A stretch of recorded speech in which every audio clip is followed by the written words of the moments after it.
Today, we will study rational expression.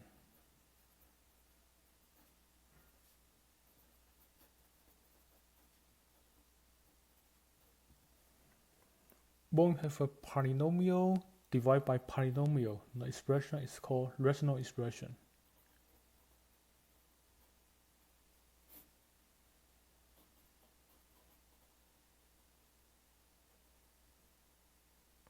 When we have a polynomial divided by polynomial, the expression is called rational expression. Look at the following example first. Simplify each of the following expressions.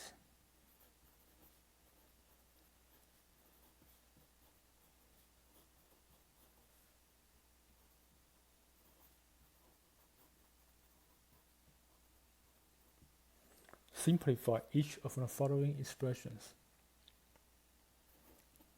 Look at the first example.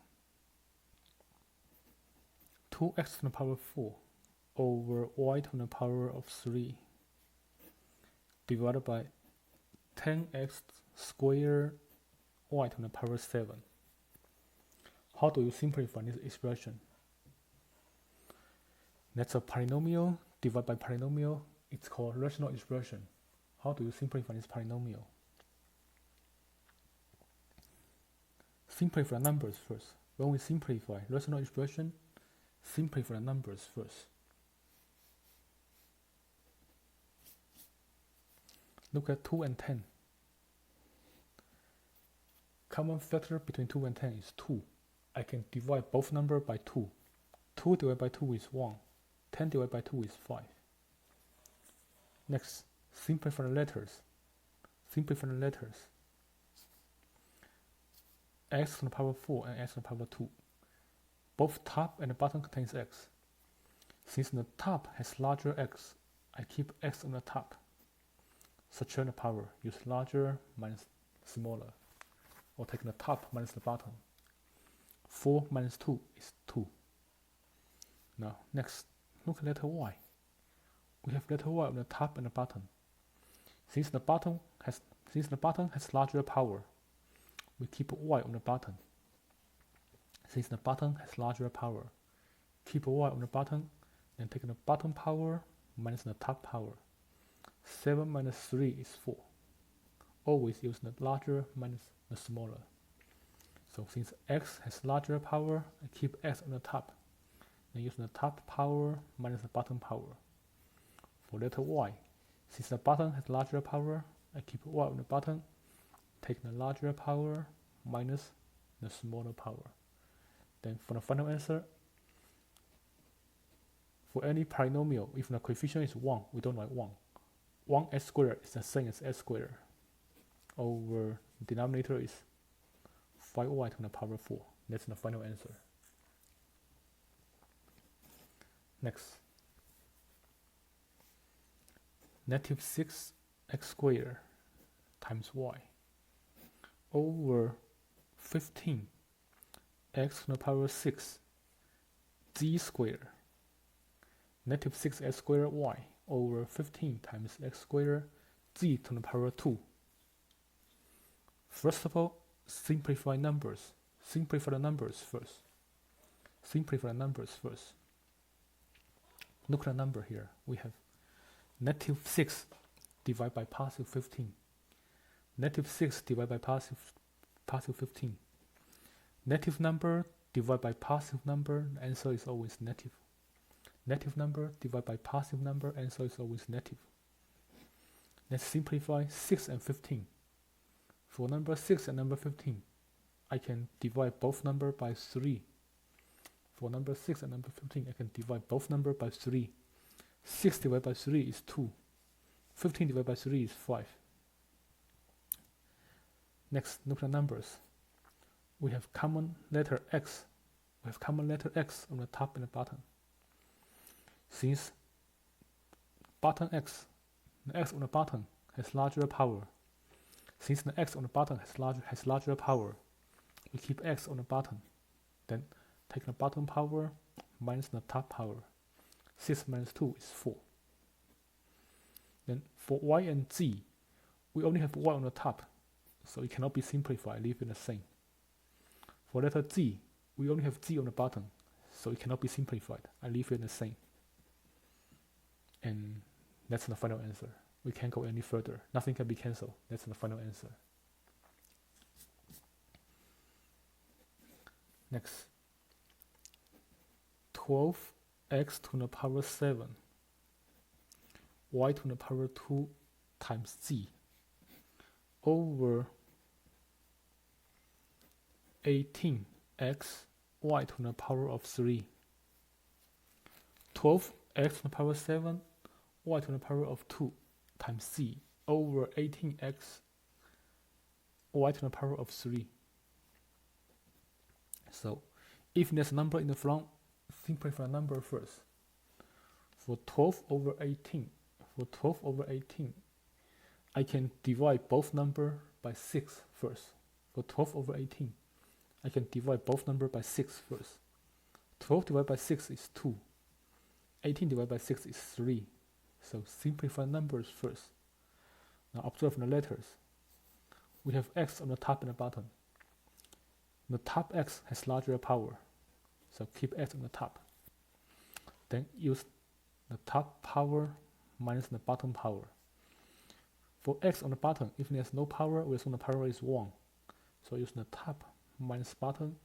7 minus 1 is 6. For letter y, we have y's on the top and the bottom. But here, the bottom, y on the bottom has larger power. This y on the bottom has larger power. So I keep y on the bottom, take the bottom power minus the top power. 3 minus 2 is 1. And there's only one z on the top. That cannot be simplified. I leave it the same. There's only one z on the top. That cannot be simplified. I leave it the same. So for the final answer, if the power is 1, we don't write 1. We write 3y. If the power is 1, we don't write 1. So we have 3y on the bottom. On the top, we have 2x to the power 6 times z. That's the final answer. Next. Let's look at something a little different. 4x times x plus 2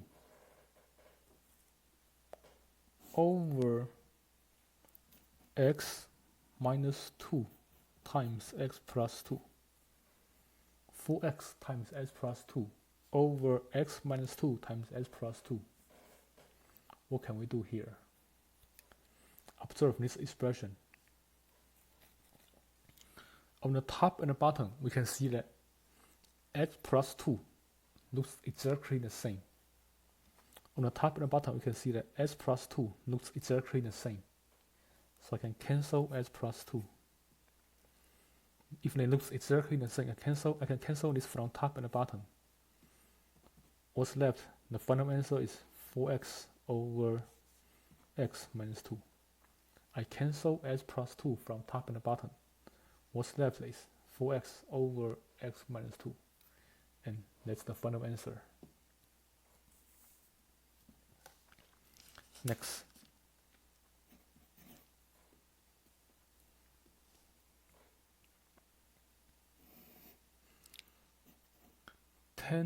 X squared times 2x plus 3 over 6x times 2x plus 1 times 2x plus 3. 10x squared times 2x plus 3 over 6x times 2x plus 1, 2x plus 3. This is a little harder than number 4. This is a little harder than the previous problem. What can we do here? This is a little harder. Observe this problem. We can see that 2x plus 3 looks exactly the same. 2x plus 3 looks exactly the same.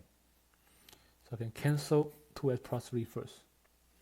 If I cancel 2x plus 3, what's left is 10x squared on the top.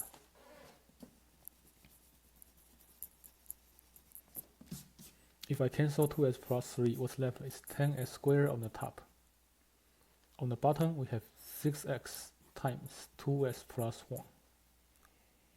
Now we try to cancel. When we cancel, don't touch anything inside the parentheses. When we're doing cancellation, don't touch anything inside the parentheses. When we are doing cancellation, don't touch anything inside the parentheses.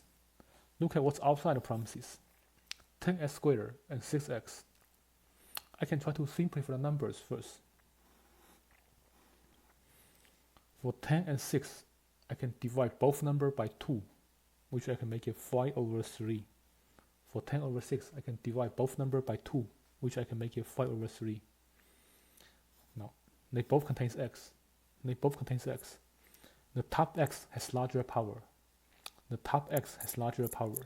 I keep x on the top. Then take larger power minus smaller power. Use larger power minus smaller power. 2 minus 1 is 1. And in general, if the power is 1, we don't write 1. X raised to power 1 is the same as x. On the bottom, don't forget 2x plus 1. This stays the same. So this is your final answer. 5x over 3 times 2x plus 1. That's your final answer. Number 6.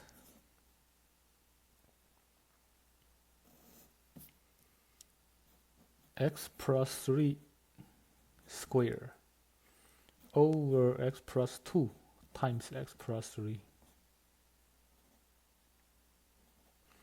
Number 6, we have x plus 3 squared over s plus 2 times s plus 3. How can we simplify this expression?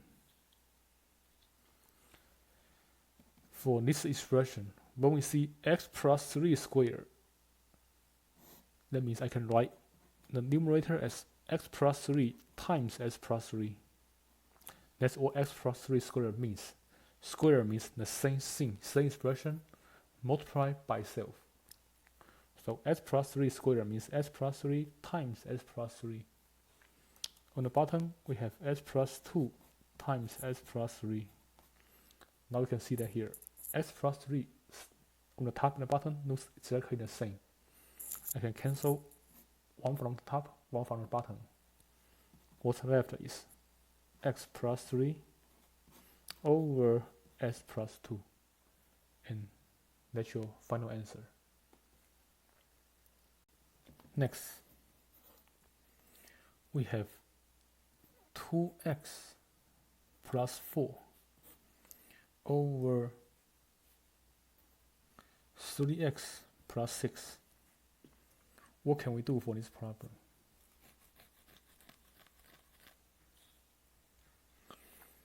Nothing can be cancelled here. Nothing can be cancelled. So for this problem, we can try to factor first. If nothing can be factored, try to factor first. On the numerator, take out common factor. We can see that 2 is a common factor on the top and the bottom. 2 is a common factor for both terms on the top. 2 is a common factor. And that's the largest number that divides both 2 and 4. For 2x, if I take out 2, there's x left. For number 4, take 4 divided by 2, I get 2. The top is, if I factor pull out 2, I have 2 times x plus 2 on the numerator. On the denominator, take out common factor. I can pull out number 3. We can pull out number 3. If I pull out number 3, for 3x, if I pull out 3, there's x left. For number 6, 6 divided by 3 is 2. 6 divided by 3 is 2. Then we can see that on the top and the bottom, s plus 2 looks exactly the same. I can cancel s plus 2. What's left is 2 over 3. So usually for rational expression, if possible, we factor both numerator and denominator first. Then we do cancellation. In general, for rational expression, we factor first, then we do cancellation. Factor first, then do cancellation. Next example, 4x minus 12 over ax plus 16. So same thing. For a rational expression, we factor first, then we do cancellation. Factor first, then do cancellation. 4x minus 12, what can we factor? For 4 and 12, the greatest common factor is 4. That's the largest number that divides both 4 and 12. First term is 4x. If I pull out 4, what's left is x. Second term, take 12 divided by 4 is 3.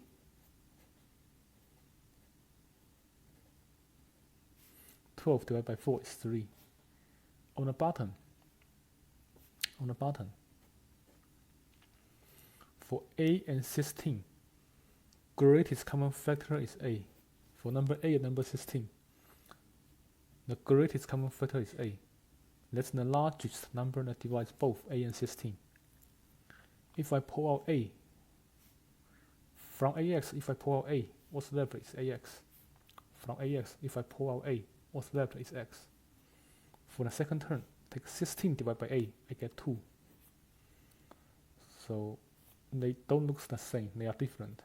S minus 3 and S plus 2, they don't look the same, they are different. They cannot be cancelled. We leave it the way it is. Now, for number 4 and number A,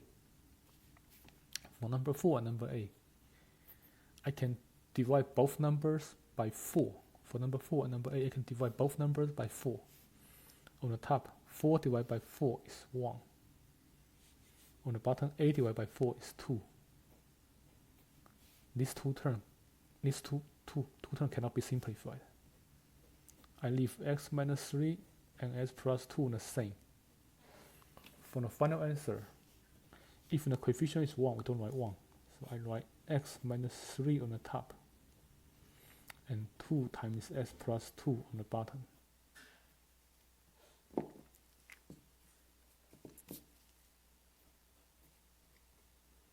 For the final answer, write x minus 3 on the top and 2 times x plus 2 on the bottom.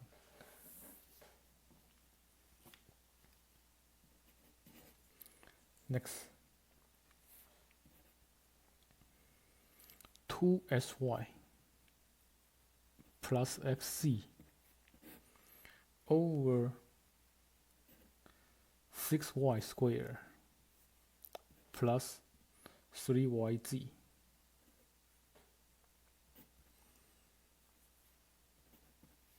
Sy plus xc over 6y squared plus 3yz. What can we do here? For rational expression, always try to factor first. Then do cancellation. Let's factor the top first. If I want to factor the numerator, the only common factor here is x. On the numerator, the only common factor is x. If I pull out x from the first term, what's left is 2y. For the second term, if I pull out x, what's left is z. So I get x times 2y plus z. That's the numerator. On the denominator, if I try to pull out a common factor, for number 6 and number 3, greatest common factor is 3. That's the largest number that divides both 3 and 6. Common letter is y. And lower power for letter y, lower power is 1. So I pull out 3y on the bottom. If I pull out 3y on the bottom, 6 divided by 3 is 2. Y squared means there are two y's multiplied together. If I pull out one of them, the other one left inside. For the second part, 3 divided by 3 is 1. If I pull out y, z stays there. And we know that 1z is the same as z.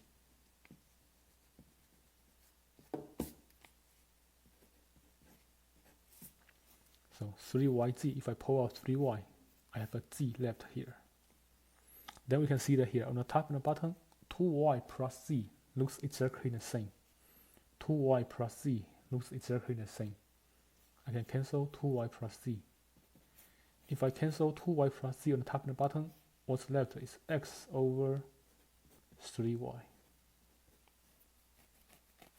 And that's the final answer.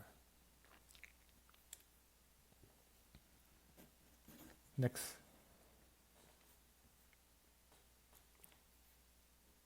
Six x squared minus 2sy over 18sy minus 6y squared.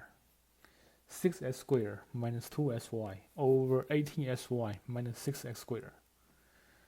So for rational expression, we always try to factor first, then cancel the common factors. Always factor first, then cancel the common factors. On the top, if I factor, I can pull out 2x. 2 is the greatest common factor that divides both 6 and 2. Common letter is x. Common letter is x. And the lower power for letter x is power 1. If I pull out 6x, first term, 6 divided by 2 is 3. X squared means there are 2x multiplied together. If I pull out one of them, the other one stays there. So I get 3x. For the first one, I get 3x.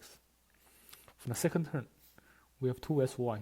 If I pull out 2x, what's left is letter y. Second term, we have 2sy. If I pull out 2x, what's left is letter y. On the bottom, factor on the bottom, 18sy minus 6y squared. 18sy minus 6y squared. For 18 and 6, common factor is 6. That's the largest number that divides both 18 and 6. Common letter is letter y. And the lower power is 1. For letter y, lower power is 1. What's left? I take 18 divided by 6, which is 3. Then I pull out 1y. We have sy here. If I pull out 1y, we have x left. Next, 6 divided by 6 is 1. Y squared means there are 2 y's multiplied together. If I pull out one of them, the other one stays here. And we know for any polynomial, if the coefficient is 1, we don't write 1. Here, 1y is the same as y.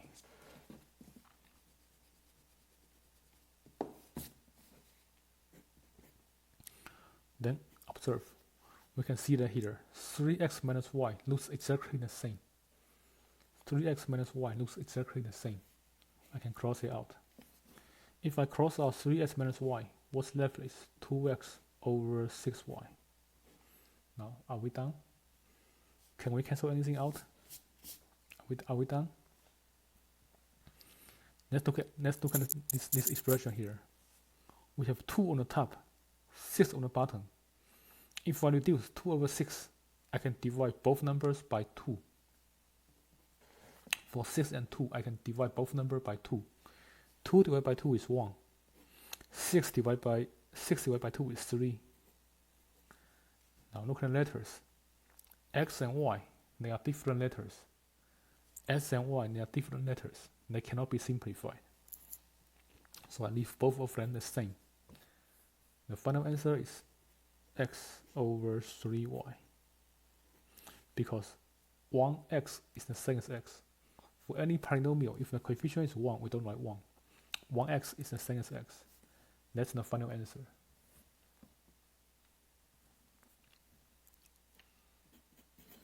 Next.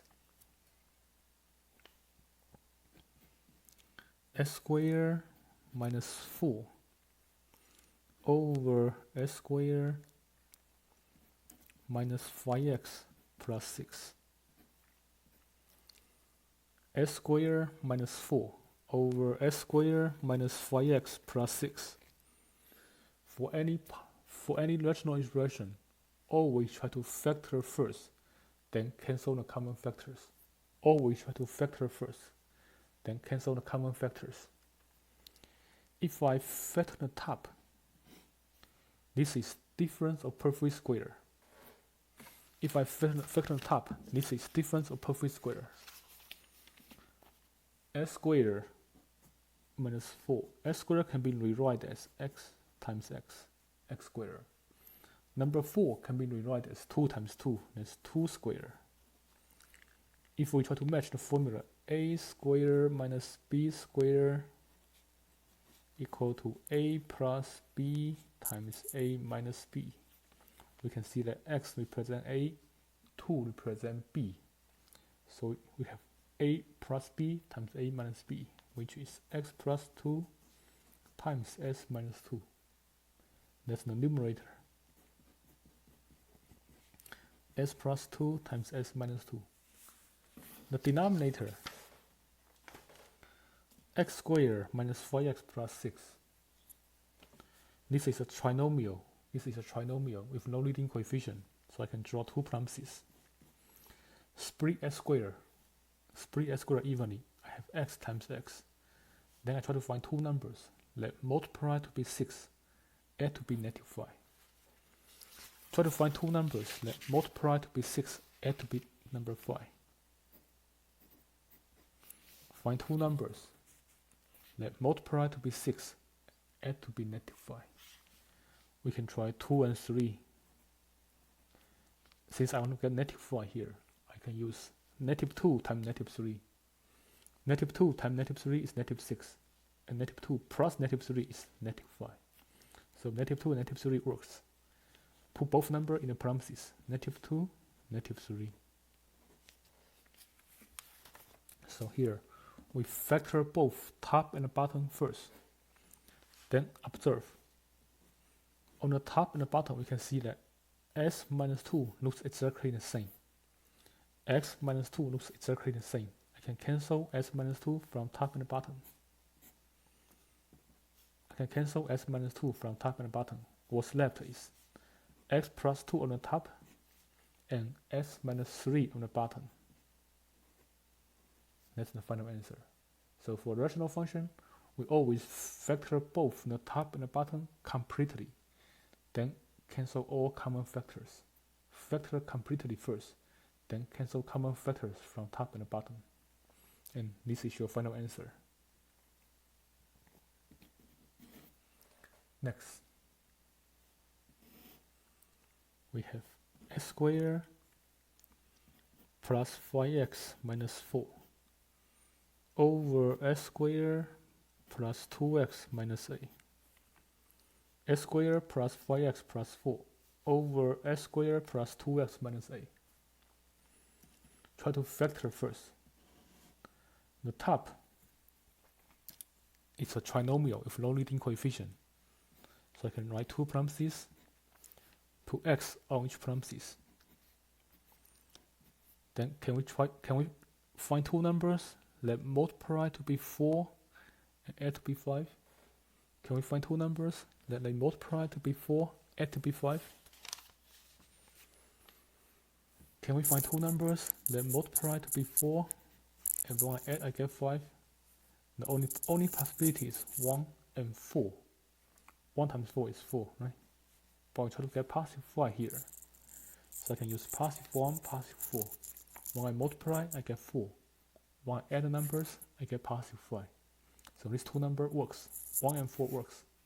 Put both of them in the parentheses. Positive 1, positive 4. That's the numerator. Now do the same thing for the denominator. We try to factor the denominator. Denominator is a trinomial with no leading coefficient. So I write two parentheses, split s squared evenly, put 1x on each parenthesis. Next, we try to find two numbers that they multiply to be negative a and add to be positive 2. Can we find two numbers that they multiply to be negative a and add to be positive 2? We can write down all possibilities for number a. Number a can be written as 1 times a or 2 times 4. That's the only possibility for number a.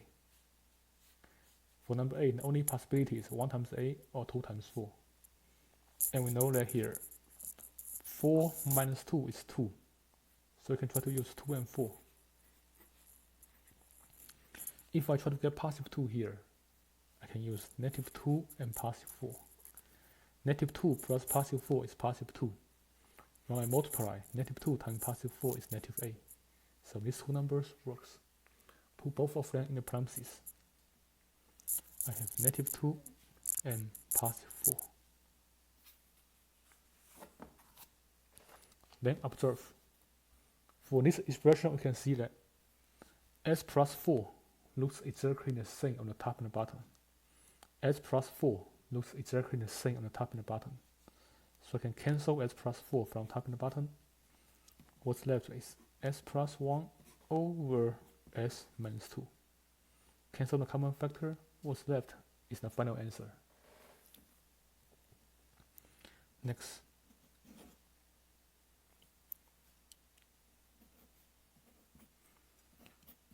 (4x squared minus ax plus 3 over 6x squared minus 7x minus 3. Same thing. For any rational expression, always try to factor first, then cancel the common factors. Always try to factor first, then cancel the common factors. How do we factor the numerator? On the numerator, we have 4x squared minus ax plus 3. That's the numerator. 4x squared minus ax plus 3. How do we factor this? We can first of all use AC method. A times C is positive 12. Can we find two numbers that they multiply to be 12 and they add to be negative A? We can try. 12 can be written as 1 times 12, 2 times 6, or 3 times 4. That's the only possibility. For each pair, can we add and subtract to get A? The only possibility here is 2 and 6. 2 plus 6 is number A. So let's try to use 2 and 6 here. Here we want to get negative A. So we need to have negative 2 and negative 6. When I add, I get negative A. When I multiply, I get positive 12. So keep first term the same. Rewrite the middle term using these two numbers. Negative 2x, negative 6x. The letter must be the same. For coefficients, use negative 2 and negative 6. Letters must be the same. Keep the last term the same. Now we have 4 terms. We can factor this by grouping.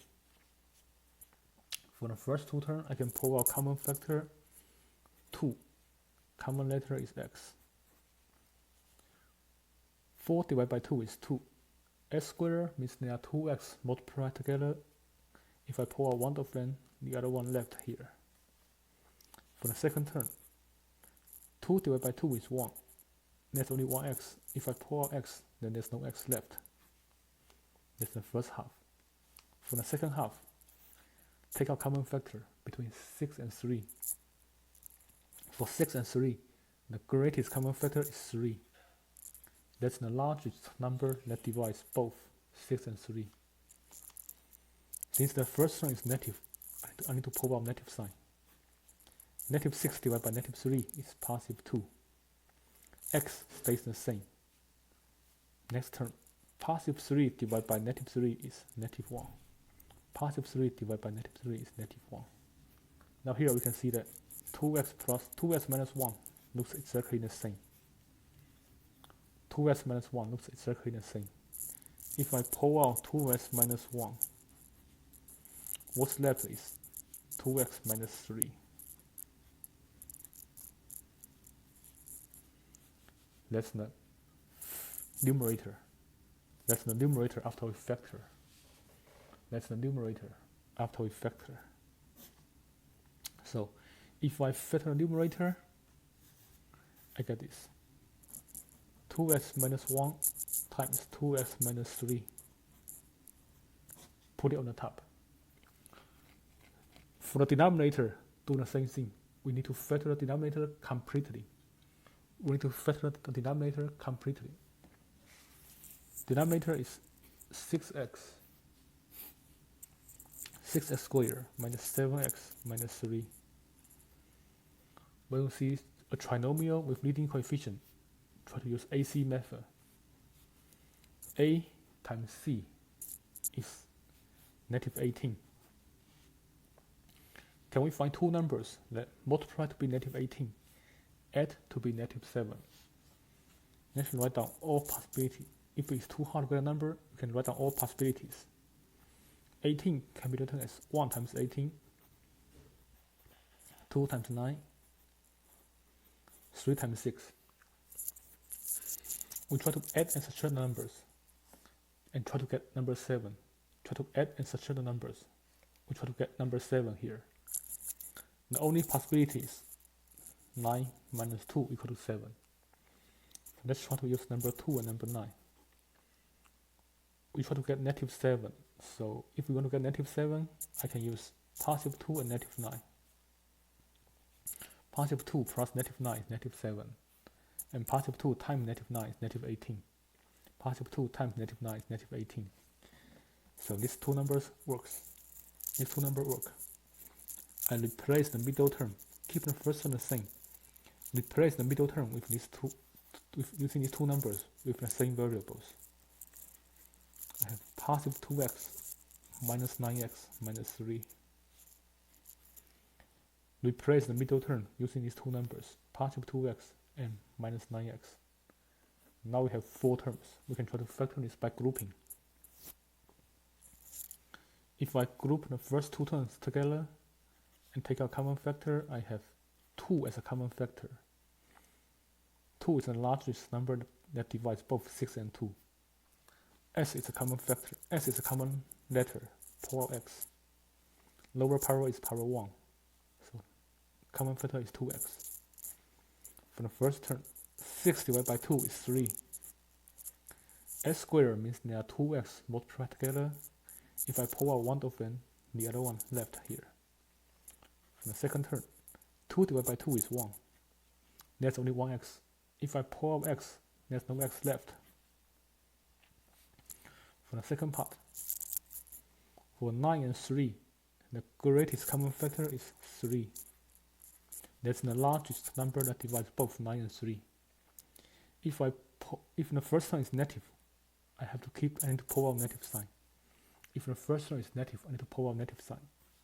Then what's left here? Negative 9 divided by negative 3 is positive 3. Negative 9 divided by negative 3 is positive 3. X stays here. Second term, negative 3 divided by negative 3 is positive 1. So the common factor here, you can see that 3x plus 1 is the same. That's the common factor. If I pull out the common factor 3x plus 1, what's left is 2x minus 3. What's left is 2x minus 3. That's the denominator. If I factor the denominator, 6x squared minus 7x minus 3, I get this. I get 3x plus 1 times 2x minus 3. Put it on the bottom.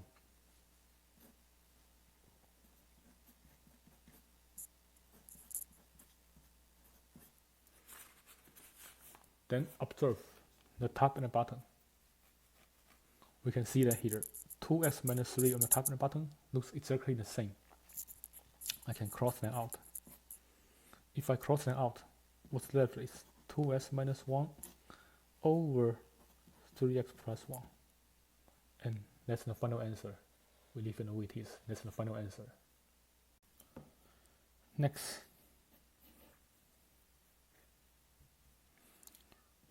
Two x to the power 3 minus ax over 3x to the power 3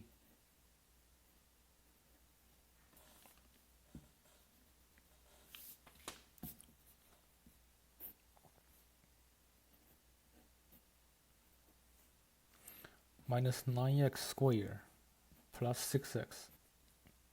So for rational expression, always try to factor completely first, then do cancellation.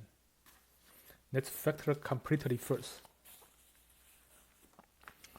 For the numerator, we have 2x to the power 3 minus ax. I can try to take out a common factor first. Take out common factor for 2 and a. The greatest common factor is 2. That's the largest number that divides both 2 and a. Common letter is x, and lower power is power 1. If I pull out 2x, for the first term, 2 divided by 2 is 1. X to the power 3 means there are 3x multiplied together. If I pull out one of them, we have 2 more x left. Second term, negative a divided by 2 is 4, it's negative 4. Negative a divided by 2 is negative 4. There's only one x. If I pull out x, then there's no x left. And usually for polynomial, if the coefficient is 1, we don't write 1. So 1s squared is the same as s squared. Then observe, we can see that s squared is a perfect square. X times x is s squared. Number 4 is also perfect square. 2 times 2 is 4. If they are both perfect squares, we can use the formula that a squared minus b squared equal to a plus b times a minus b.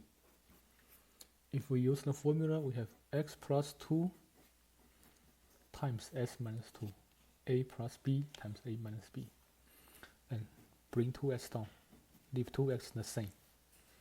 That's the factor form of this expression. So if we factor the denominator, if we factor the numerator, 2s cubed minus ax, I get this. 2x times x plus 2 times x minus 2. That's the numerator. After we factor, we get this. Next, do the same thing to the denominator. Factor the denominator. Denominator is 3x to the power 3 minus 9x squared plus 6x. If I try to factor the denominator, I can first of all pull out the common factor first. Common factor for 3, 9, and 6. The greatest common factor is 3. That's the largest number that divides both. That divides all 3 numbers. Common letter is x. If I pull out x, what's left here? First term, 3 divided by 3 is 1. X to the power 3 means there are 3x multiplied together. If I pull out one of them, 2 more x left here. For the second term, 9 divided by 3 is 3. X squared means there are 2x multiplied together. If I pull out one of them, the other one left here. For the third term, 6 divided by 3 is 2. There's only one x. If I pull out x, then there's no x left. And for any polynomial, if the coefficient is 1, we don't write 1. So 1s squared is the same as s squared.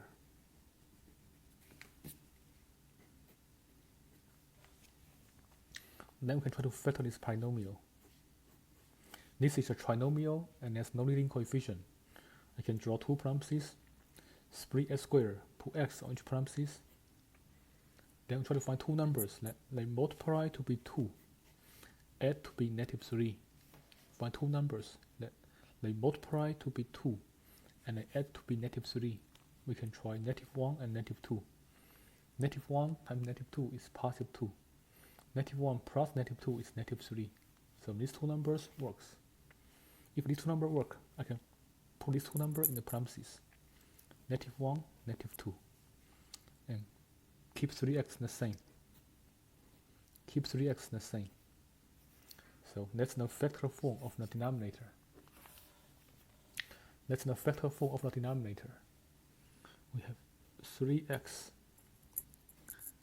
s plus 1, s minus 1 times s minus 2. Now we try to do cancellation. Factor completely first. then do cancellation. We can cancel x minus 2 from top and bottom. They look exactly the same. Cancel s minus 2 from top and bottom. I can also cancel x from top and bottom. These two x, they look exactly the same. Cancel these two x from top and bottom. If they look exactly the same, cancel these two x from top and bottom. So for the final answer, we have a 2 left on the top. X plus 2 on the top. We have 3 left on the bottom. S minus 1 on the bottom. That's the final answer in the simplest form. Next. 2 minus x over x minus 2. 2 minus x over x minus 2. How do we simplify this? This cannot be factor. They cannot be factor. What can we do here? Remember last class I told you that for any polynomials a plus b, if I switch order, it's the same as b plus a. If I switch order for addition, if I switch order, a plus b is exactly the same as b plus a. But for subtraction, a minus b is not the same as b minus a. If I switch order, they are not the same. For subtraction, if I switch order, they are not the same. But if I switch order, they equal to negative b minus a.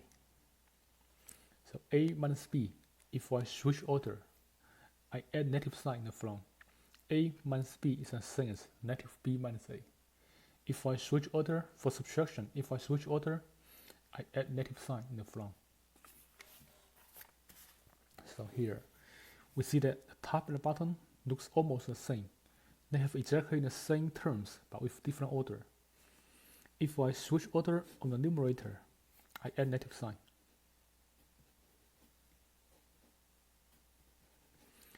And keep the bottom the same. If I switch order on the numerator, I add negative sign in the front. I leave the bottom the same. Then I can cancel the top and the bottom. If I cancel the top and the bottom completely, we have a negative sign left. If the top and the bottom is cancelled completely, the answer is 1. If the top and the bottom is cancelled completely, we cannot leave the answer blank. We write negative 1 as the final answer. If the top and the bottom is cancelled, they are both cancelled completely, we cannot leave the answer blank. The answer here is negative 1.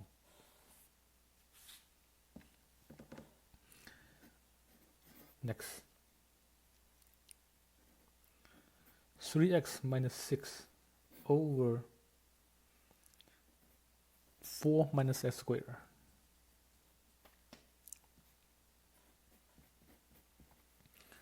3x minus 6 over 4 minus x squared. So for any rational expression, we try to factor first, then do cancellation. Factor completely first, then do cancellation. On the numerator, if I factor, I can try to pull out common factor. If I pull out common factor first, I can pull out number 3. First term is 3x. If I pull out 3, what's left is x. Second term, we take 6 divided by 3, I get 2. So that's the numerator. How do we factor denominator? Denominator, we have 4 minus s squared. How do we factor 4 minus s squared? If we observe, we can see that number 4 is a common factor. 4 is 2 squared. 2 times 2 is 4. S squared can be written as x squared. X times x is s squared. Then imagine the formula here. A squared minus b squared. If we imagine the formula, we can use this formula here. We have 2 plus x times 2 minus x. We have 2 plus x times 2 minus x. That's the denominator. 2 plus x over 2 minus x. So what can we do here? Now you can see that here, the top and the bottom here, x minus 2 and 2 minus x, they look almost the same, but have opposite order. Usually, to make it a little easier, we try to write x in the front. Usually, to make it a little easier, we try to write x in the front. Make it a little easier, we try to write x in the front. For the first term, it's addition. 2 plus x is addition. For addition, if I switch order, I don't make any change. It stays exactly the same. If I switch order, it stays exactly the same. For subtraction, if I switch order, I add negative sign in the front.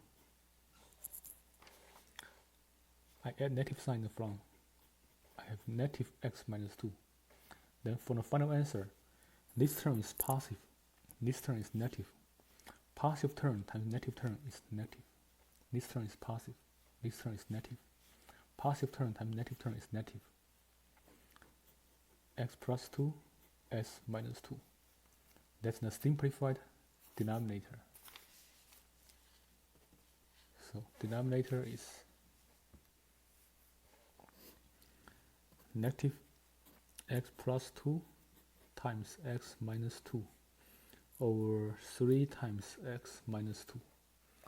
That's the top and the bottom. We factor completely and then write x in the front, make it a little easier for each term. If I write x in the front, it will be a little easier. Now we do cancellation here. We can see that x minus 2 looks exactly the same. I can cancel from top and the bottom. The top is positive 3. The bottom is negative x plus 2. Positive number divided by negative number is negative. Usually write negative sign in the front. The top is positive, bottom is negative. Positive number divided by negative number, answer is negative. Put negative sign in the front. On the top we have x, we have number 3 on the top. On the bottom we have s plus 2. If there's nothing in front of the parentheses, we don't write parentheses. For the final answer, if there's nothing in front of the parentheses, we don't write parentheses. We write x plus 2 on the bottom without parentheses.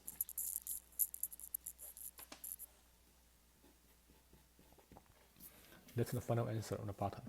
That's the final answer for number 16. Next.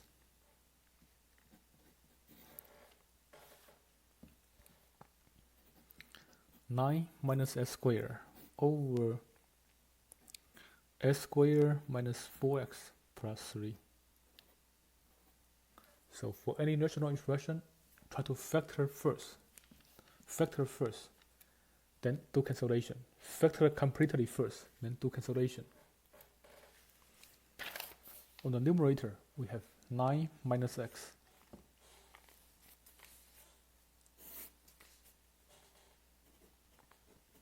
Nine minus x squared on the numerator. 9 minus x here. Number 9 is a perfect square. That's 3 squared. 3 squared is 9. S squared is also perfect square. X times x is s squared. Then imagine the formula. Difference of perfect squares. If we use the formula, we have 3 plus x times 3 minus x. That's the numerator.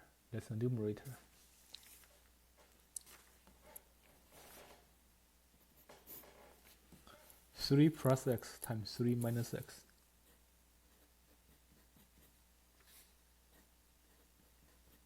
That's the numerator. The denominator, x squared minus 4x plus 3. This is a trinomial with no leading coefficients. I can write 2 parentheses, split s squared, put x on each parentheses. Then we try to find two numbers that they multiply to be 3 and they add to be negative 4. Find two numbers that they multiply to be 3 and they add to be negative 4. We can try negative 1 and negative 3. When we multiply, we get positive 3. When we add, we get negative 4. So put both numbers in the parentheses. We have negative 1 and negative 3. That's the denominator. So denominator, we have x minus 1 and s minus 3. Put it here, s minus 1 and s minus 3. Now observe the top and the bottom. Can we cancel anything out? we can see that on the top, these two terms, on the top and the bottom, we have 3 minus x over x minus 3. They look almost the same. They have exactly the same terms, but different orders. That means we need to switch order. In general, when we switch order, we try to write x in the front. In general, when we switch order, we try to write x in the front. For these two terms, I try to switch order and write x in the front. For addition, if I switch order, I don't make any change. So 3 plus x is the same as x plus 3. For addition, if I switch order, it doesn't make any change. Everything stays the same. For subtraction, if I switch order, I need to add negative sign in the front. For subtraction, if I switch order, I need to add negative sign in the front. So if I switch order, I have x minus 3. Negative x minus 3. Then this term is positive. This term is negative. Positive number times negative number is negative. We write negative x plus 3 times x minus 3. This term is positive. This term is negative. Positive number times negative number is negative. So the numerator can be rewritten as negative x plus 3 times x minus 3.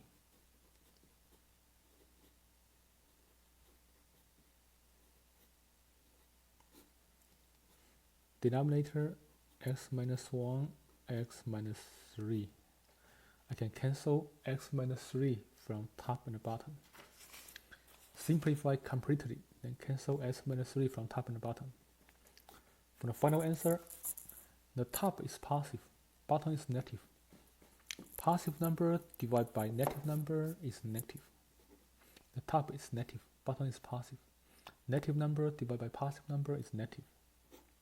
Since I cancel x minus 3, what's left on the top is x plus 3. What's left on the bottom is x minus 1. That's the final answer. Next. 4 minus 9x squared over 3x squared plus x minus 2.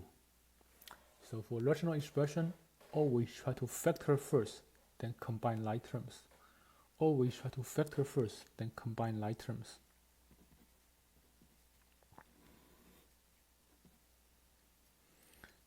Factor the top first. How do we factor the top? On the top, we have 4 minus 9x squared. Number 4 is a perfect square. 2 times 2 is 4. Number 9 is a perfect square. 3 times 3 is 9. X squared is a perfect square. X times x is x squared. So 4 can be rewritten as 2 squared. 9x squared can be rewritten as 3x squared in parentheses. So it matches the formula ax squared minus a squared minus b squared, which is equal to a plus b times a minus b. If we use the formula 2 represent a, 3x represent b, we have 2 plus 3x times 2 minus 3x. That's the numerator. 2 plus 3x times 2 minus 3x. That's the numerator. Now how about denominator? Do the same thing. We try to factor the denominator completely. Denominator is 3x squared plus x minus 2. Denominator is 3x squared plus x minus 2. This is a trinomial and the leading coefficient is not 1. We need to use AC method. A times C is negative 6. We try to find two numbers that may multiply to be negative 6 and add to be 1. We can try 3 and 2. And then making the sign to be positive 3, negative 2. Positive 3 times negative 2 is negative 6. And positive 3 plus negative 2 is positive 1. If there's no coefficient, we assume the coefficient is 1 here. Positive 3 plus negative 2 is 1. Then We keep the first term the same. Replace the middle term using these two numbers. Positive 3x minus 2x. Variable stays the same. We use these two numbers as coefficients. Variables stays the same. Leave last term the same. Now we have 4 terms. We can factor these 4 terms by grouping. Group the first 2 terms together, take out a common factor.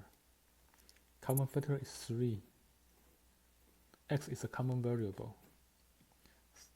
And if I pull out 3x, 3 divided by 3 is 1. X squared means there are 2x multiplied together. If I pull out 1 over x, the other x left here. Second term, 3 divided by 3 is 1. There's only 1x. If I pull out x, there's nothing left. And we know that for any polynomial, if the coefficient is 1, we don't write 1. 1x is the same as x. Second half. For 2x and 2, common factor is 2. And there's no common letters. There are no common letters. If the first term is negative, we pull out negative sign. So pull out negative 2. Negative 2 divided by negative 2 is 1. X stays the same. Second term, negative 2 divided by negative 2 is also 1. And for any polynomial, if coefficient is 1, we don't write 1. 1x is the same as x.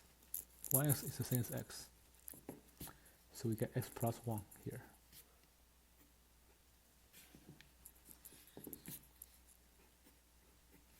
Then we can see that here, x plus 1. X plus 1 is a common factor. X plus 1 is a common factor. If I pull out x plus 1, what's left is 3x minus 2. That's the final answer for the denominator. That's the answer for the denominator. We have x plus 1 times 3x minus 2. Now if we observe the top and the bottom, we can see that 2 minus 3x and 3 minus 2x, they look almost the same. They have exactly the same terms, but opposite order. So in this case, we try to switch order from the numerator. In general, try to switch order, write x in the front. In general, we try to switch order, write a term with x in the front. Now let's try to switch order. For the numerator, if I try to switch order, for addition, it stays the same. For addition, if I switch order, it stays exactly the same.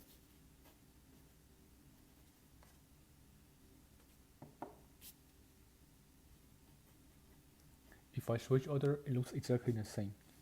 For subtraction, if I switch order, I add negative sign.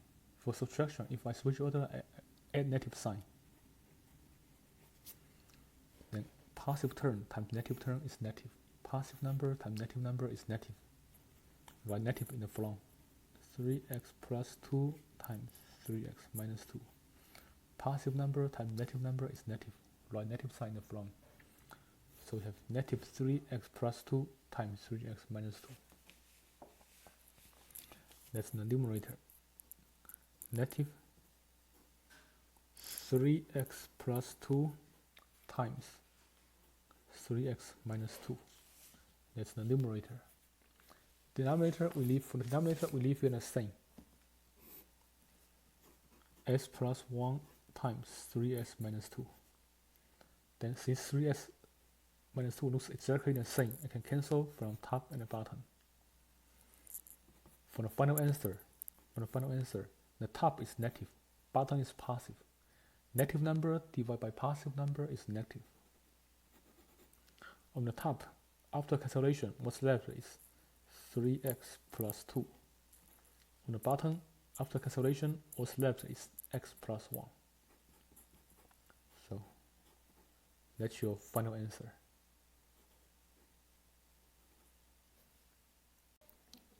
Next, I'll show you multiplication and division of rational expressions. Multiplication and division of rational expressions.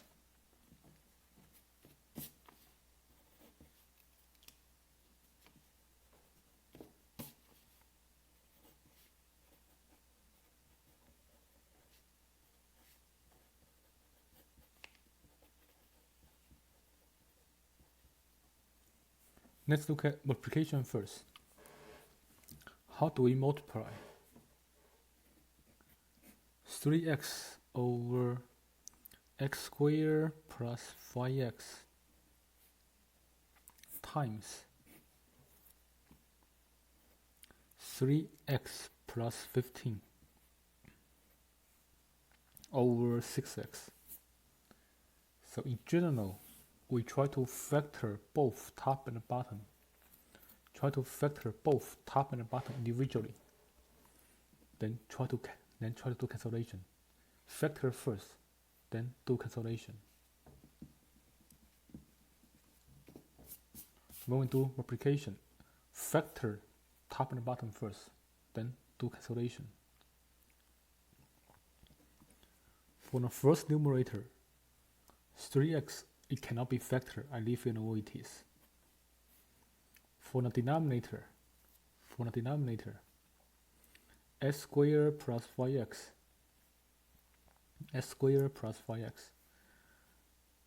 I can factor power x. X squared plus 5x, I can factor power x. If I pull out x squared means there are 2x multiplied together. If I pull out one of an x, we have the other x left here. Plus 5x. If I pull out x, there's number 5 left. Next, for the second fraction on the numerator, I can pull out 3. For the second fraction on the numerator, I can pull out 3. If I pull out 3, first term 3x. If I pull out 3, what's left is x. For the second term, 15 divided by 3 is 5. On the denominator, 6x cannot be factored. I leave it the way it is.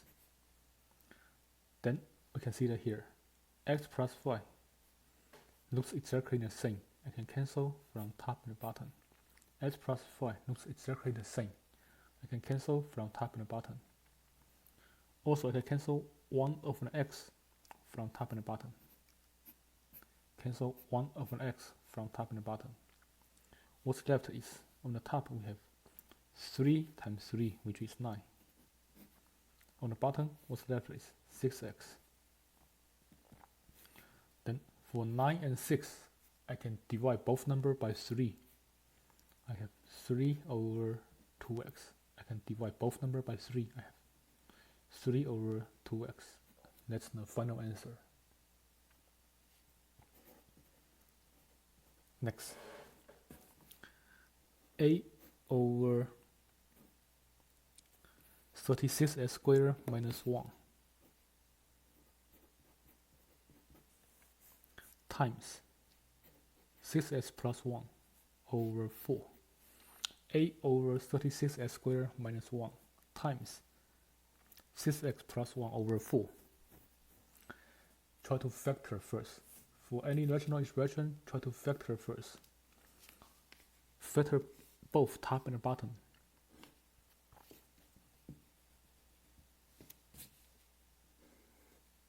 Top is number a, that cannot be factored. I leave it the way it is. On the bottom, 36x squared minus 1.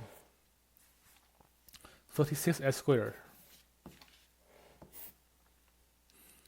36x squared minus 1. 36 is a perfect square. We know 6 times 6 is 36. X squared is a perfect square. X times x is x squared. So 36x squared can be rewritten as 6x squared with parentheses. Number 1 can be rewritten as 1 squared. If we use the formula here, we have 6x plus 1 times 6x minus 1.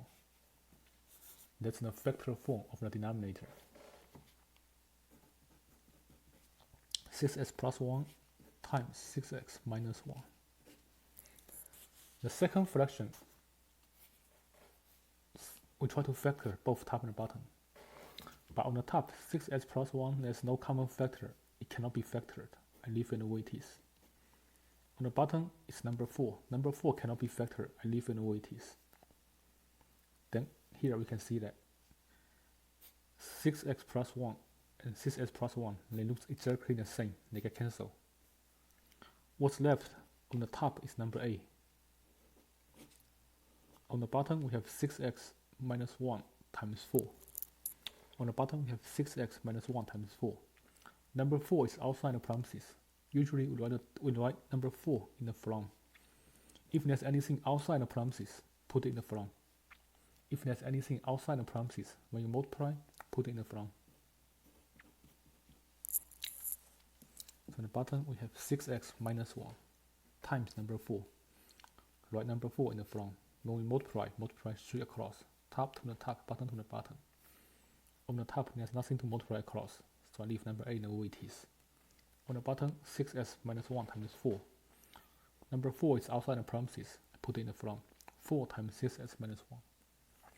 Next, try to cancel the numbers. For number A and 4, I can divide both numbers by 4. Number A divided by 4 is 2. Number 4 divided by 4 is 1. And for any polynomial, if coefficient is 1, we don't write 1. So the final answer is 2 over 6x minus 1. The final answer is 2 over 6x minus 1. If I eliminate 1, there's nothing in the front of parentheses. If there's nothing in front of the parentheses, we can drop the parentheses. We have 6x minus 1. 2 over 6x minus 1. That's the final answer for this problem. Next.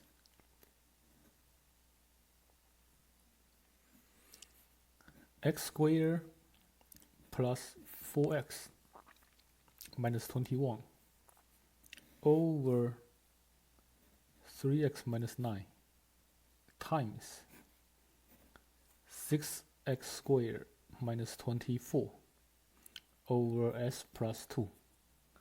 So same thing. When we try to multiply polynomials, try to factor.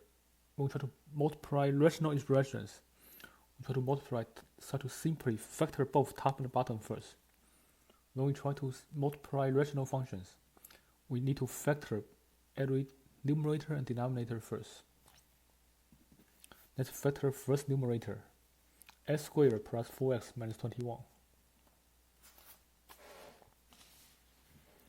S squared plus 4x minus 21. This is a trinomial with no leading coefficient. This is a trinomial with no leading coefficient. So I can write x on each parenthesis. Then try to find two numbers that they multiply to be 21, add to be positive 4. We can try 3 and 7. Since I try to make positive 4 here, I use negative 3, positive 7. Negative 3 plus positive 7 is positive 4. And negative 3 times positive 7 is negative 21. Put these two numbers in the parentheses. We have x minus 3 times x plus 7. So factor x squared plus 4x minus 21. We have x minus 3 times x plus 7. That's the first numerator. Now for the first denominator here, 3x minus 9. I can try to factor by pulling out the common factors. For 3x minus 9, the common factor is 3. That's the largest number that divides both 3 and 9. For 3x, if I pull out 3, what's left is x. Second term, negative 9. 9 divided by 3 is 3. That's the first denominator. Now let's look at the second numerator. 6 times x squared minus 24.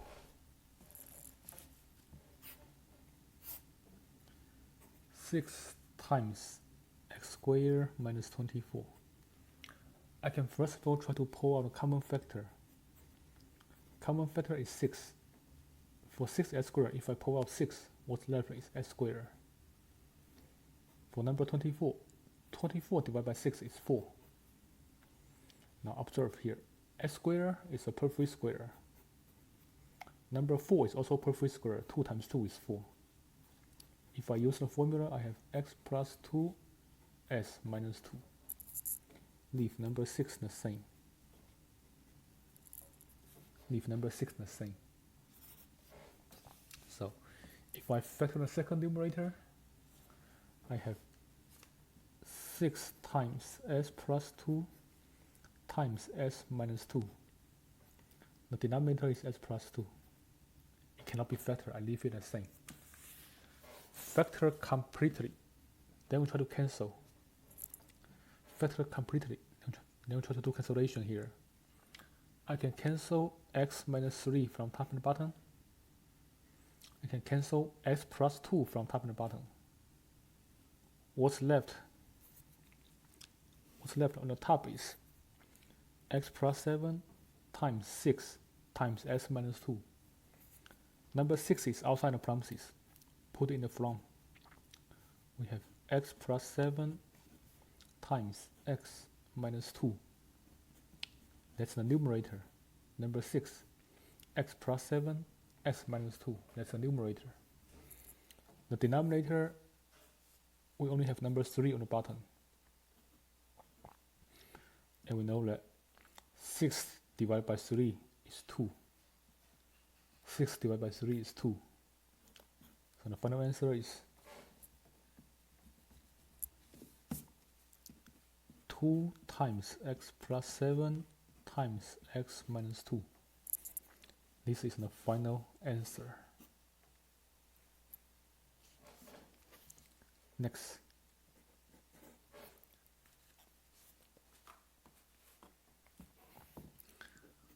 S squared minus x minus 30 over s squared plus 10x plus 9 times s squared minus 7x, s squared plus 7x minus 18 over s squared minus ax plus 12.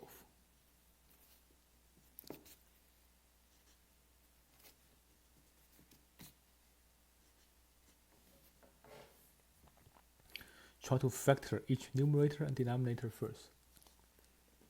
Let's first of all factor first numerator. This is a trinomial and has no leading coefficient. We can draw two parentheses. Write x on each parenthesis. We split s squared evenly. Write x on each parenthesis. Next, we try to find two numbers that they multiply to be negative 30 and they add to be negative 1. Try to find two numbers that they multiply to be negative 30, add to be negative 1. The only possibility is we can try 5 and 6. Since I try to get negative 1 here, I can try to use positive 5, negative 6. Positive 5 plus negative 6 is negative 1. Positive 5 times negative 6 is negative 30. So put these two numbers in the parentheses. Positive 5, negative 6. Find two numbers that they multiply to be negative 30 and they add to be negative 1. Next, the denominator. Same thing. This is a trinomial with no leading coefficient. So I split s squared evenly, put x on each parenthesis. Then I try to find two numbers. They multiply to be positive 9 and they add to be positive 10. Find two numbers that they multiply to be positive 9 and they add to be positive 10. The only possibility is positive 1 and positive 9. The only possibility is positive 1, positive 9. When we multiply, we get 9. When we add, we get 10. So that's the first denominator. S plus 1, s plus 9. Now the second numerator. Same thing. This is a trinomial with no leading coefficient. Draw two parentheses. Split s squared evenly. Write x on each parenthesis. Then we try to find two numbers. Then they multiply to be negative 18. And they add to be positive 7. Find two numbers. When we multiply, we get negative 18. When we add, we get positive 7. Here we can try to use 2 and 9. 9 minus 2 is 7. So we can make negative 2 and positive 9. When I add the number, negative 2 plus positive 9 is positive 7. And negative 2 times positive 9 is negative 18. So put these two numbers in the parentheses. Negative 2, positive 9. For the second denominator, x squared minus ax plus 12. This is a trinomial with no leading coefficient. Draw two parentheses. Split x squared, write x on each parenthesis. Then try to find two numbers that when we multiply, we get 12. Find two numbers. When we multiply, we get 12. When we add, we get negative 8. For number 12, we can try 2 times 6. Since we try to make negative 8, I can use negative 2 and negative 6. When I add negative 2 and negative 6, I get negative 8. When I multiply negative 2 and negative 6, I get positive 12. So these two numbers works. Put this number in the parentheses, negative 2, negative 6. So factor completely. Factor each denominator and numerator completely. Then observe. Can we cancel anything out?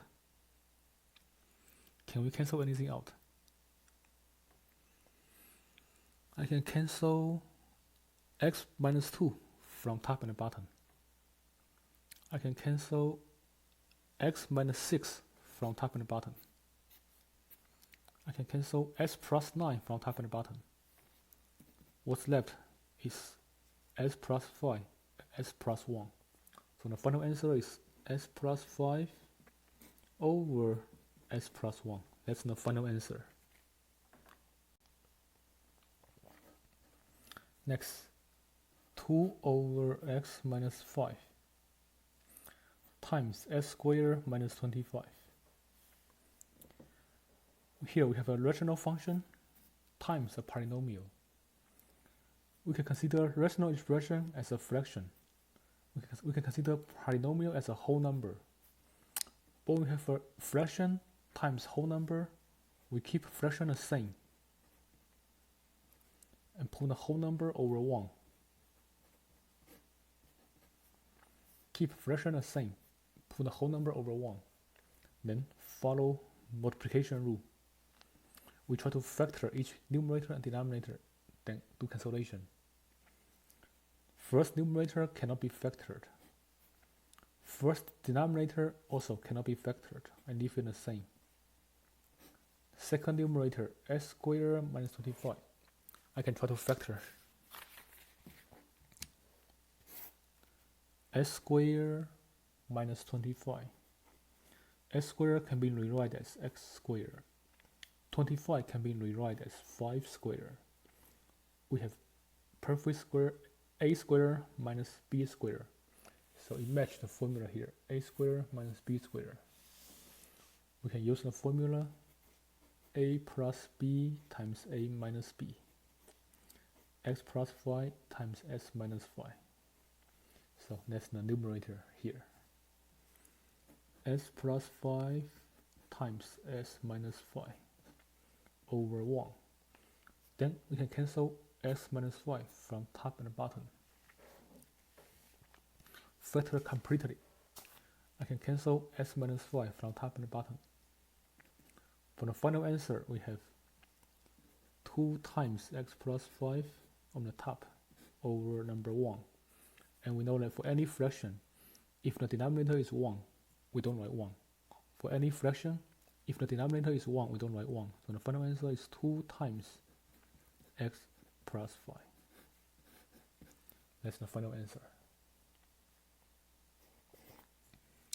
Next, x squared minus 3x plus 2 times 4 over x minus 2. So we can consider polynomial as a whole number, rational expression as a fraction. We consider this as a whole number, consider this as a fraction. When we have whole number times fraction, we put the whole number over 1. can leave the fraction the same. Then we try to follow multiplication rule. Factor each denominator and numerator. Factor each numerator and denominator. Then do cancellation. The numerator here, x squared minus 3x plus 2. This is a trinomial with no leading coefficient. I can split x squared, put x on each parentheses. Then try to find two numbers that they multiply to be 2 and they add to be negative 3. Try to find two numbers that they multiply to be 2 and they add to be negative 3. And the only possibility is negative 1 and negative 3. The only possibility is negative 1, negative 3. Sorry, negative 2 and negative 3. The only possibility is negative 2 and negative 3. Negative 1 times negative 2 is positive 2. And negative 1 plus negative 2 is negative 3. Put this whole number in the parentheses. The denominator is number 1. It's not factorable. I leave it the way it is. For the second fraction, numerator is 4. Number 4 is not factorable. I leave it the way it is. Denominator is x minus 2. Again, it's not factorable. I leave it the way it is. Then cancel. We can cancel x minus 2 from top and the bottom. What's left is 4 times x minus 1 on the top. We multiply the top to the top. X minus 1 times 4. Since number 4 is outside the parentheses, we put it in the front. When we multiply the numerator, top to the top, x minus 1 times 4. Since number 4 is outside the parentheses, put it in the front. We put it in the front. So we have 4 times x minus 1. Denominator is number 1. For any fraction, if the denominator is 1, we don't write 1. So the final answer is 4 times s minus 1. That's the final answer. 4 times s minus 1.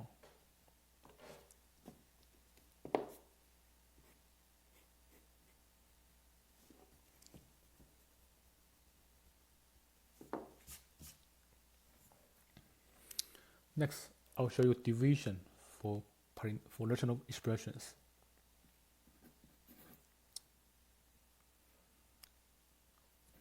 Find x plus 20 over x minus 4 divided by 3x plus 12 over x plus 7. How can we do division? First of all, let's review how do we do division for fractions. What's 2/5 divided by 4/7? What's 2/5 divided by 4/7? When we do division, we keep the first fraction the same. Change division to multiplication. Then we flip the second fraction over.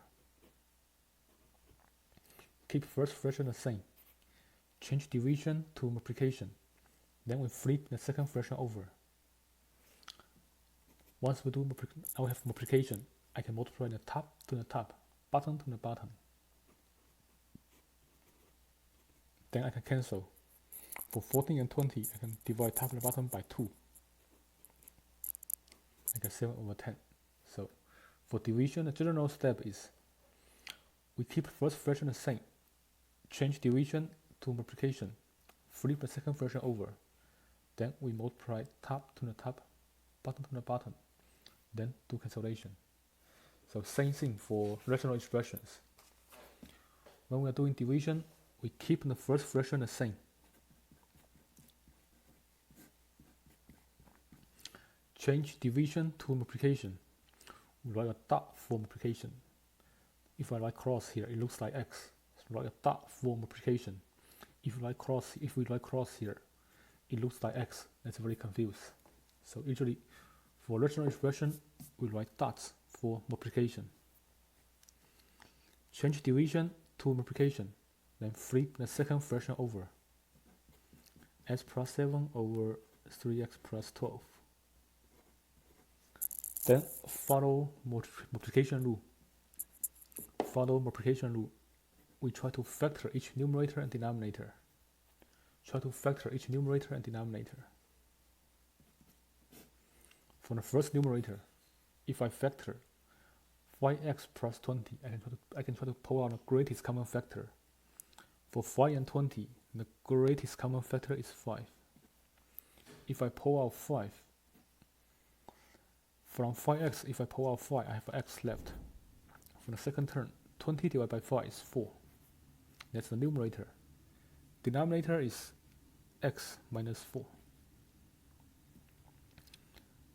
Next, second numerator, x plus 7 is not factorable. I leave it the way it is. For denominator, 3x plus 12, I can try to factor 3 out. 3 is the greatest common factor. That's the largest number that divides both 3 and 12. Then for 3x, if I pull out 3, what's left is x. 12 divided by 3 is 4. So I factor everything completely. Next, I try to do cancellation. If we observe from the top and the bottom, we can see that s plus 4 looks exactly the same. I can cancel s plus 4 from top and the bottom. What's left is 5 times, on the top, 5 times x plus 7. I multiply the top to the top. Then we multiply the bottom to the bottom. X minus 4 times 3. S minus 4 times 3. We can consider s minus 4 is in the parentheses. 3 is by itself. S minus 4 is in the parentheses. So I write number 3 in the front. X minus 4 in the parentheses. We have 2 terms in the denominator. There's only 1 term here. For 1 term, we don't need parentheses. But for 2 terms, we need to put them in parentheses. Then when we multiply, we put 3 in the front. That's the final answer. Next, 2x plus 12 over 3x minus 4 divided by 4x minus 6 over 12x minus a. So when we have division, we keep the first fraction the same. Keep the first fraction the same. Change division to multiplication, and then flip the second fraction over. Keep first fraction the same. Change division to multiplication. Flip the second fraction over. Then try to follow multiplication rule. We factor each numerator and denominator, then do cancellation. Factor each numerator and denominator, then do cancellation. For the first numerator, 2x plus 12, I can pull out common factor 2. 2x plus 12, I can pull out common factor 2. If I pull out 2, I have, from 2x, if I pull out 2, I have x left. For the second term, 12 divided by 2 is 6. That's the first numerator. And for the first denominator, 3x minus 4, I leave it the same. It cannot be factored. There's no common factor. It cannot be factored, so I leave it the same. Times the second fraction. For the numerator, 12x minus a, I can factor by pulling out the common factors. For 12 and a, the greatest common factor is 4. That's the largest number that divides both 12 and a.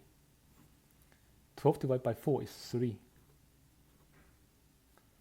X stays the same. A divided by 4 is 2. For the denominator, for 4 and 6, I can pull out 2. That's the largest number that divides both 4 and 6. If I pull out 2, 4 divided by 2 is 2. X stays the same. 6 divided by 2 is 3. That's the denominator. Next, we try to do cancellation. So here, nothing looks the same. The only thing we can cancel is number 2. Cancel 2 from top and the bottom. That's the only thing we can cancel. Since nothing can be cancelled, the final answer, put everything together. On the numerator, we have number 4 outside the parentheses, put it in the front. If we multiply the top to the top, we have number 4 outside the parentheses, put it in the front. And we have x plus 6 and 3x minus 2. On the denominator, we have 3x minus 4 times 2x minus 3. Since nothing can be cancelled, that's the final answer. Next, s squared minus 9 over 4x minus 8 divided by 3x plus 9 over s squared plus 3x minus 10. So when we have division, we first of all keep the first fraction the same. Change division to multiplication. Flip the second fraction over, which read like a dot for multiplication. Flip the second fraction over. S squared plus 3x minus 10 over 3x plus 9. Then try to factor and then do cancellation. How do we factor s squared minus 9? For s squared minus 9, if we observe, we can see that s squared minus 9, s squared is a perfect square. Number 9 is 3 times 3, that's 3 squared. We have difference of perfect square. Use the formula, we have x plus 3 times x minus 3. That's the numerator. X plus 3 times x minus 3.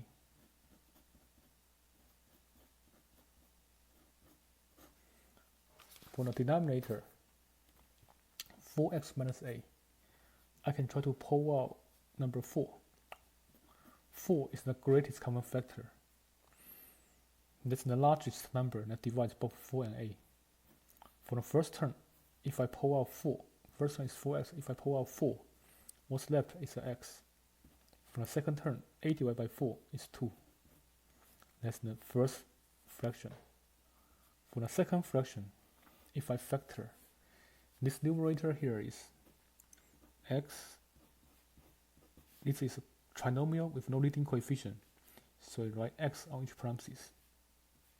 Then try to find two numbers that they multiply to be negative 10 and they add to be positive 3. Try to find two numbers that they multiply to be negative 10 and they add to be positive 3. We can, for number 10, we can try 2 and 5. Since I want to get positive 3 here, I can use negative 2 and positive 5. Negative 2 plus positive 5 is positive 3. Negative 2 plus positive 5 is positive 3. Negative 2 times positive 5 is negative 10. So this two number works. Put this two number in the parentheses. Put this two number in the parentheses. We have negative 2, positive 5. On the denominator, 3x plus 9. I can try to take out a common factor. For 3 and 9, the greatest common factor is 3. If I pull out 3, from 3x, if I pull out 3, what's left is x. For number 9, 9 divided by 3 is 3.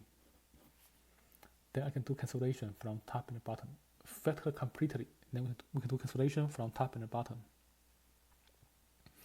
We can see that here, x plus 3 looks exactly the same. They can be cancelled. And x minus 2 looks exactly the same. They could be cancelled. For the final answer, we multiply the top to the top, bottom to the bottom. For the top, we have x minus 3 times x minus x plus 5. That's the numerator. For the denominator, we have 4 times 3, which is 12. And that's the final answer.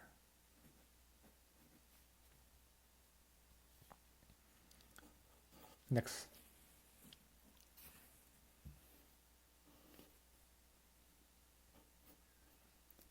S squared minus 3x minus 4 divided by x squared minus 5x plus 6. divided by x squared plus 4x plus 3 over x squared plus x minus 6. So when we do division, we keep the first fraction the same.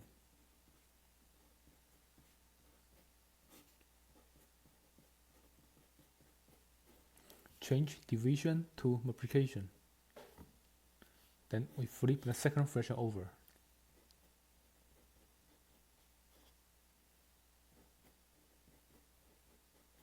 When we do division, keep first fraction the same. Change division to multiplication. Then flip the second fraction over. Then we follow multiplication rule. We try to factor each numerator and denominator. Then do cancellation. If we factor the first numerator, x squared minus 3x minus 4, this is a trinomial with no leading coefficients. We can draw two parentheses. Split x squared evenly. X squared can be split as x times x. Then we try to find two numbers that when we multiply, we get negative 4. When we add, we get negative 3. For negative 4, we can try 1 and 4. Then since we're going to get negative 3 here, we can make positive 1, negative 4. When we add, positive 1 plus negative 4 is negative 3. And positive 1 times negative 4 is negative 4. So this two number works. We can use this two number here. S plus 1, S minus 4. That's the numerator. For the denominator, same thing. This is a trinomial with no leading coefficient. We split x squared evenly. Put x on each parentheses. Then we try to find two numbers. Like when we multiply, we get 6.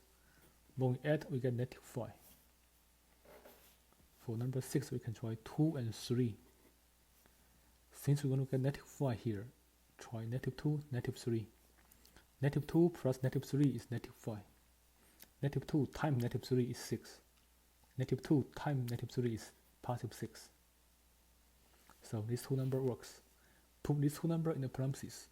Negative 2, negative 3 times the second fraction. The numerator is negative 6. The numerator is trinomial with no leading coefficient. So draw two parentheses. Put x on each parentheses. Then we try to find two numbers that when we multiply, we get negative 6. When we add, we get positive 1. If there's no number, if there's no coefficient, we assume coefficient is 1. Try to find two numbers that when we multiply, we get negative 6. When we add, we get positive 1. We can try to use 2 and 3. Since we try to get positive 1 here, I can use negative 2 and positive 3. Negative 2 plus positive 3 is positive 1.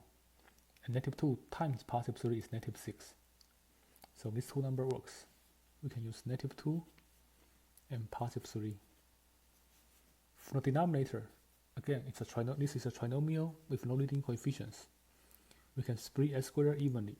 Put x on each parentheses. Then try to find two numbers. When we multiply, we get positive 3. When we add, we get positive 4. Find two numbers. When we multiply, we get positive 3. When we add, we get positive 4. We can try to use positive 1 and positive 3. When we multiply, we get 3. When we add, we get 4. So put these two numbers in the parentheses. Positive 1, positive 3. Then cancel common factors from top and the bottom. We can cancel x plus 1 from top and the bottom, x plus 3 from top and the bottom, x minus 2 from top and the bottom. For the final answer, we have x minus 4 over x minus 3. After cancellation, that's what's left. So that's your final answer. Next.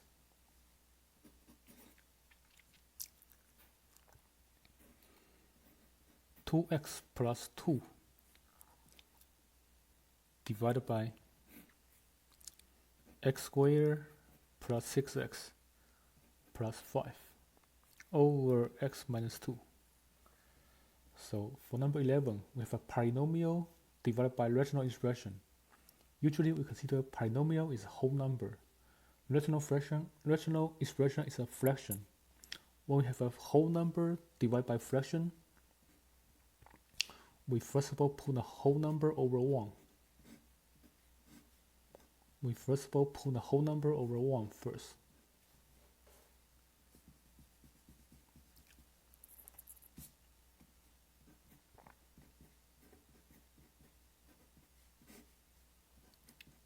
First of all, put the whole number over 1. When we have whole number divided by fraction, we first of all put the whole number over 1. Then we keep the first fraction the same. Change division to multiplication. Then we flip the second fraction over. Keep first fraction the same. Change division to multiplication. Then we flip the second fraction over. We have x minus 2 over x squared plus 6x plus 5. Then follow multiplication rule. We try to factor each numerator and denominator, then do cancellation. For the first numerator, I can try to pull out 2. 2 is the greatest common factor. 2 is the largest number that divides both numbers. And the only number divides 2 is 2. So, first term, for 2x, if I pull out 2, what's left is x. For second term, 2 divided by 2 is 1. The denominator is number 1. I leave it the way it is. Number 1 cannot be factored. I leave it the way it is. For the second fraction, the numerator is x minus 2. That cannot be factored because there's no common factors. For the denominator, x squared plus 6x plus 5. This is a trinomial with no leading coefficients. I can draw 2 parentheses. Then I split x squared evenly. I can write x on each parentheses. Next, I try to find 2 numbers that they multiply to be 5 and they add to be 6. Find 2 numbers that they multiply to be 5 and they add to be 6. The only possibility is positive 1 and positive 5. 1 times 5 is 5, and positive 1 plus positive 5 is positive 6. Positive 1 plus positive 5 is positive 6. Positive 1 times positive 5 is 5. So 1 and 5 works. Put these 2 numbers in the parentheses. Positive 1, positive 5. Then we do cancellation. We see that x plus 1 on the top and the bottom get cancelled. X plus 1 on the top and the bottom get cancelled. For the final answer, we multiply the top to the top, bottom to the bottom. We have 2 times x minus 2 over 1 times x plus 5. And for any polynomial, if coefficient is 1, we don't write 1. For any polynomial, if coefficient is 1, we don't write 1. So denominator is x plus 5. If we don't write 1, there's nothing in front of the parentheses, so I can drop parentheses. The denominator is x plus 5 without parentheses. Numerator, we have 2 times x minus 2. That's the final answer. That's the final answer in the simplest form. Next. 2x minus 8 over x squared plus 3x plus 2 divided by 6x minus 24. 2x minus 8 over x squared plus 3x plus 2 divided by 6x minus 24. When we have a fraction divided by whole number, we keep the fraction the same. When we have fraction divided by whole number, we keep fraction the same. Change it, put the whole number over 1. We consider this polynomial as a whole number. Put the polynomial over 1. When we have a fraction divided by whole number, put the whole number over 1. Usually we treat rational expression as fraction. We treat polynomial as whole number, so put whole number over 1. Next, we try to change division to multiplication. So I keep the first fraction the same.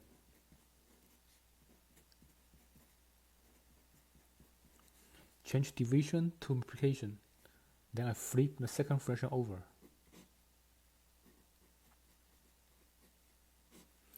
keep first fraction the same, change division to multiplication, then flip the second fraction over.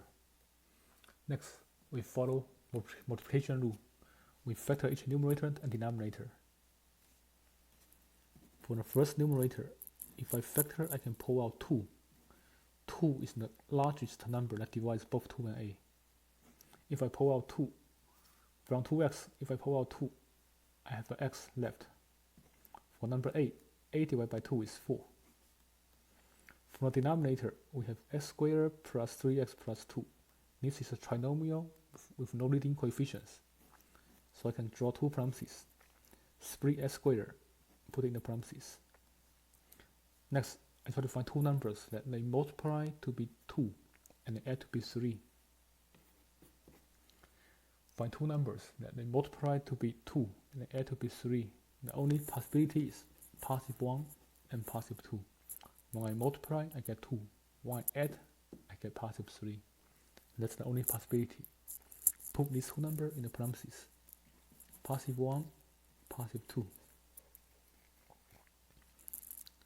Next fraction. Number 1 on the top cannot be factored. Number 1 is not factorable. Denominator, we have 6x minus 24. I can try to pull out common factors. For 6 and 24, 6 is the common factor. That's the largest number that divides both 6 and 24. So pull out 6.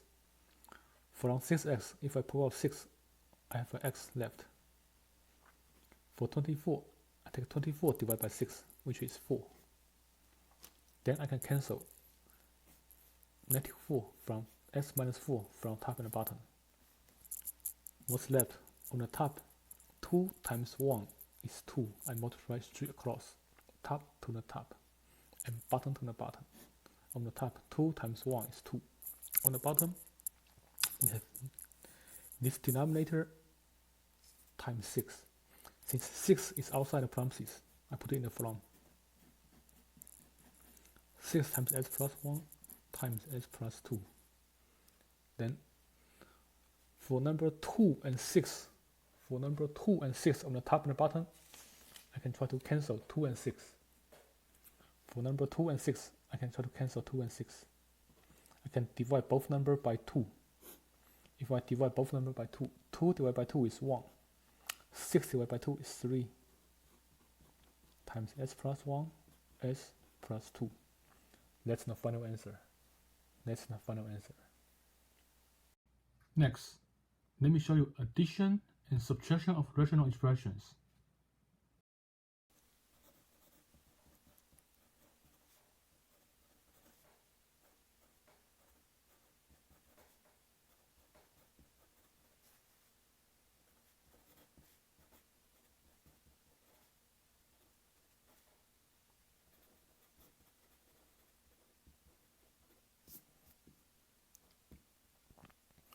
Addition and subtraction of rational expression is very similar as we're doing addition and subtraction for fractions.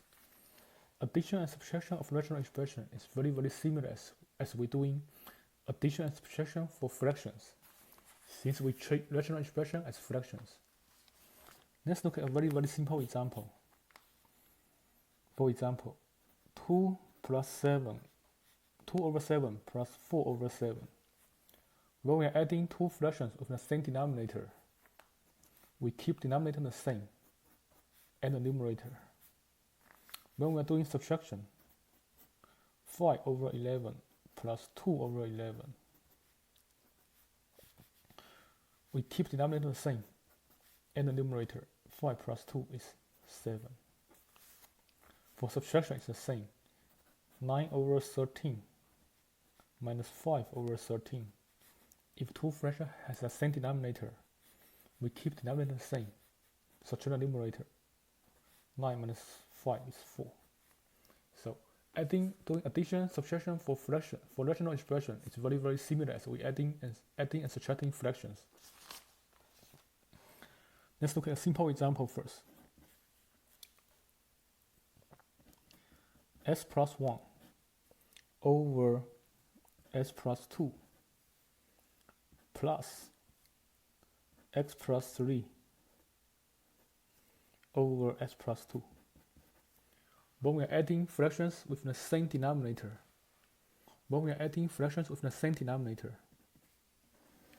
we keep denominator the same and add the numerator together. On the numerator, we can try to eliminate the parentheses first, then combine like terms.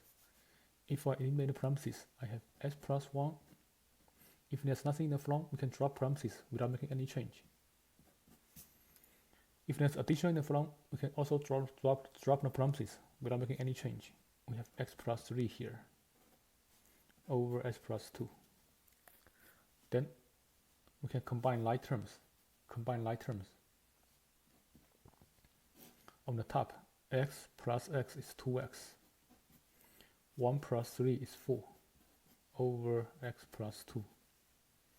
Then we can try to factor the numerator. For the numerator, 2x plus 4, I can try to factor 2 out. 2 is the largest number that divides both 2 and 4. If I factor 2 out, I have x plus 2. If I factor 2 out, I have x plus 2 over x plus 2. Then I can cancel x plus 2 from top and the bottom. The final answer is number 2. Next one. 4x minus 1 over 2 times x minus 3 minus x plus a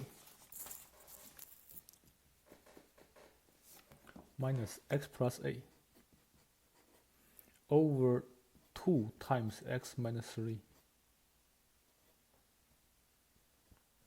So for addition, subtraction, if two fractions have the same denominator, we keep denominator the same. Add the numerator, subtract the numerator. We're doing subtraction. So keep denominator the same. Subtract the numerator. We have 4x minus 1 minus x plus a. Then we try to simplify the numerator. We try to eliminate the parentheses first, then combine like terms. For 4x minus 1, if there's no operation in the front of the parentheses, we drop the parentheses without making any change. 4x minus 1. For the second part, when we see subtraction in the front, we treat this subtraction as negative sign. If I distribute negative sign, I have negative x and negative a. 2 times x minus 3. Then combine like terms. 4x minus 1x is 3x. If I combine like terms, 4x minus 1x is 3x. If I combine the numbers, negative 1 plus negative 8. Negative 1 plus negative 8 is negative 9. I leave the denominator the same. For the numerator, 3x minus 9, I can factor, pull out 3.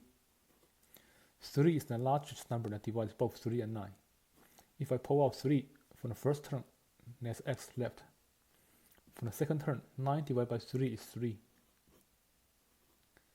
Leave the denominator the same. Then we can see that here, x minus 3 looks exactly the same. I can cancel x minus 3. If I cancel x minus 3, what's left is 3 over 2. That's the final answer.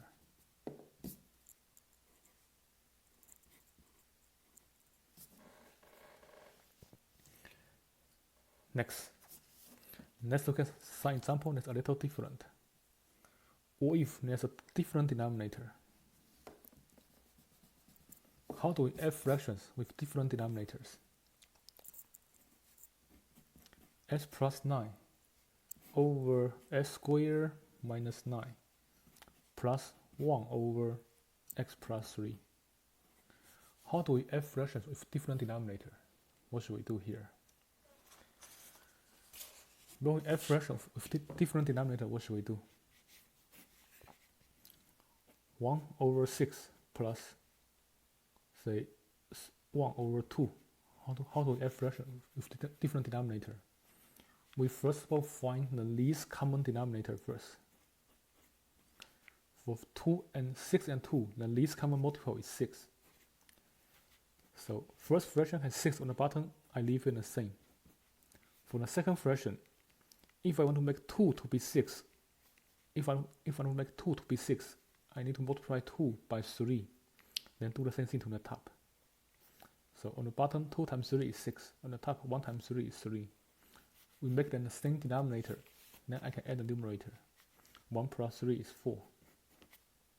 Then simplify. 4 over 6 can be reduced as 2 over 3.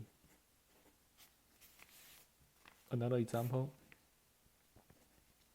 2 over 7 plus 5 over 14. We first of all find the least common multiple first. Least common multiple of a denominator, that's called least common denominator, which represents the least common multiple of the denominator. For 7 and 14, least common multiple is 14. In order to make 7 to be 14, I need to multiply 7 by 2 and do the same thing to the top. On the top, 2 times 2 is 4. For the second fraction, we have 14 already. 14 is the same as LCD, so don't make any change. Keep the top the same. Since I keep the bottom the same, also keep the top the same. Then they have the same denominator. I can add the numerator. 4 plus 4 is 9. Denominator is 14. This cannot be reduced, so I leave it the way it is. Now observe this expression here. X plus 9 over x squared minus 9 plus 1 over x plus 3. How do we find the least common multiple of denominator? We first of all factor the denominator. Factor every denominator first. Factor every denominator first. This denominator, x squared minus 9, can be factored as x squared minus 9. How do we factor here? S squared minus 9. S squared is a perfect square. Number 9 is 3 times 3, which is also perfect square. That's difference of perfect squares. That can be factored as x plus 3 times x minus 3. That's the factor form of the denominator. X plus 3 times x minus 3. If I factor denominator, that's what I get here. Second fraction is 1 over x plus 3.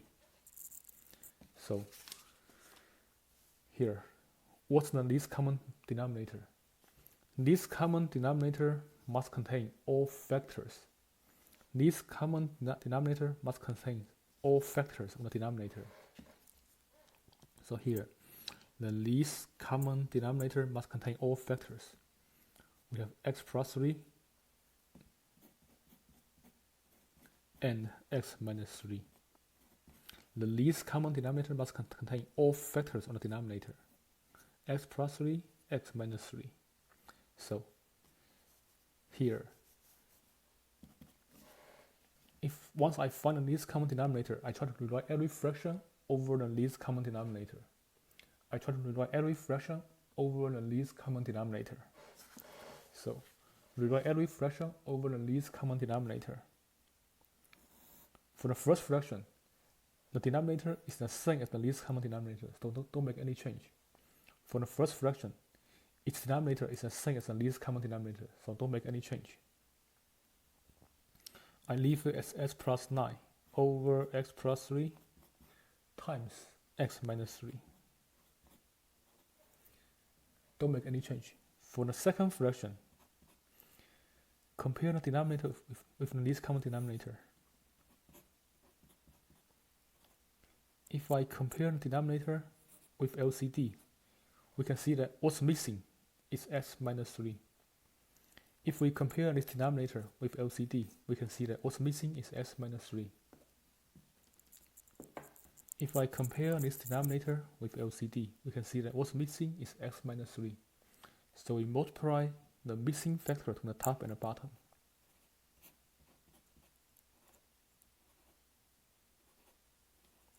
We multiply the denominator with the missing factor x minus 3. If I multiply x minus 3 to the bottom, I need to multiply the same thing to the top. So this fraction it can be rewritten as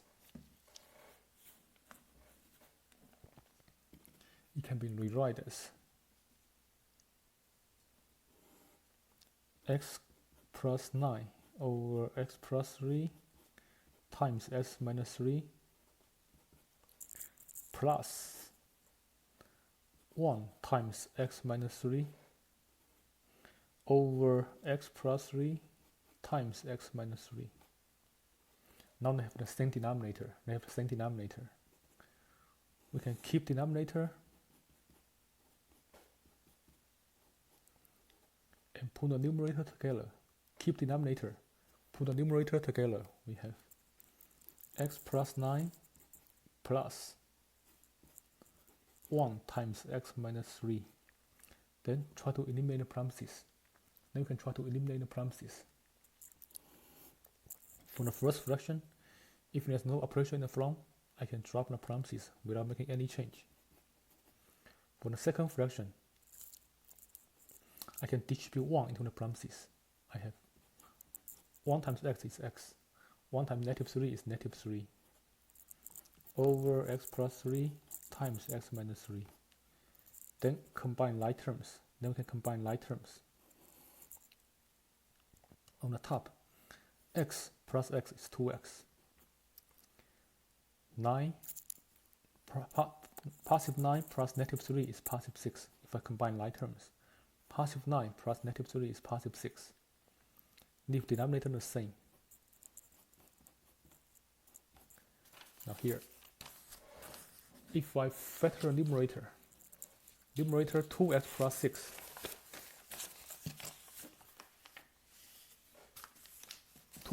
6, can be factored as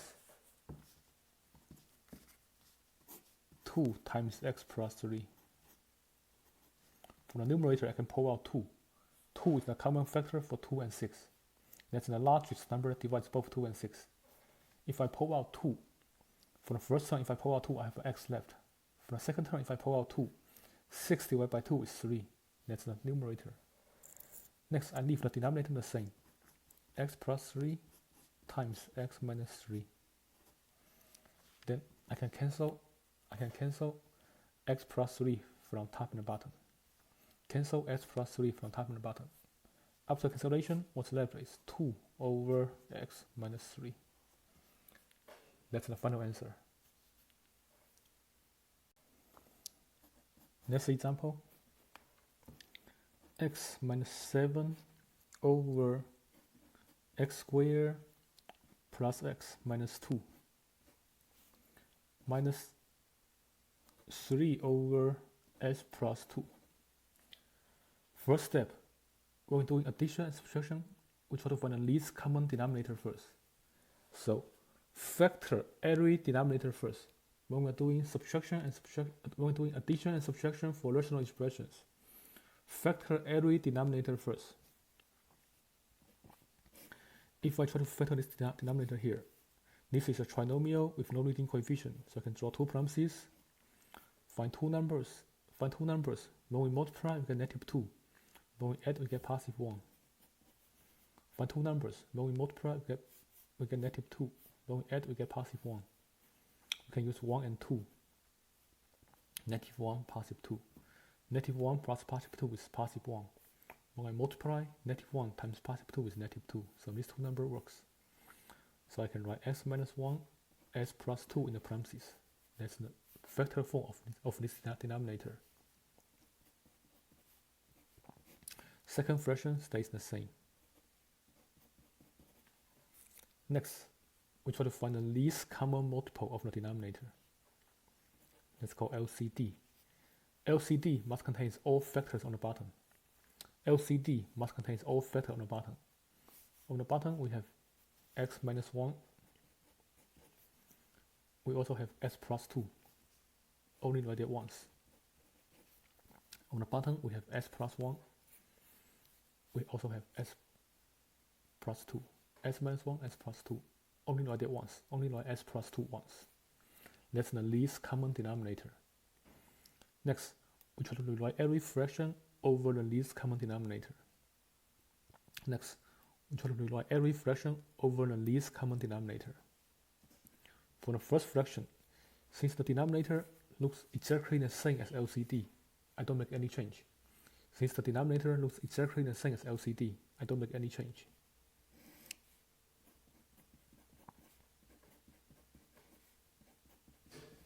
For the second fraction, the denominator is x plus 2. If we compare the denominator with LCD, we can see that what's missing here is x minus 1. If we compare the denominator with LCD, we can see that here, what's missing is x minus 1. We multiply the missing factor to the top and the bottom. Multiply the missing factor to the top and the bottom. After we multiply, we can see that the denominator now looks exactly the same. After we multiply, we can see that now the denominator looks exactly the same. So if they look exactly the same, only write it once. If they look exactly the same, only write it once. S minus 1, S plus 2. Write denominator only once. Put both numerator together. First numerator is x minus 7. Second numerator is minus 3 times x minus 1. First numerator is x minus 7. Second numerator is minus 3 times x plus 1. Then we try to simplify the numerator here. Simplify the numerator. If I simplify the numerator, I have x minus 7. If there's no operation in the front, I can drop the parentheses without making any change. For the second parenthesis, I can distribute negative 3 into the parentheses. Negative 3 times x is negative 3x. Negative 3 times negative 1 is positive 3. Then combine like terms. 1x plus negative 3x. 1x plus negative 3x. When we combine like terms and the coefficient, 1 plus negative 3 is negative 2. I get negative 2x. 1x plus negative 3x, I get negative 2x. Combine like terms for negative 7 and positive 3. Combine like terms for negative 7 and positive 3. Negative 7 plus positive 3 is negative 4. Then we can try to factor. Common factor for 2x and negative 4 is 2. Since the first term is negative, I pull out negative sign. Then for the first term, if I pull out negative 2, what's left is an x. For the second term, negative 4 divided by negative 2 is positive 2. So that's the factor form of the numerator. So I simplify numerator, factor completely. That's my numerator. My numerator is negative 2 times x plus 2.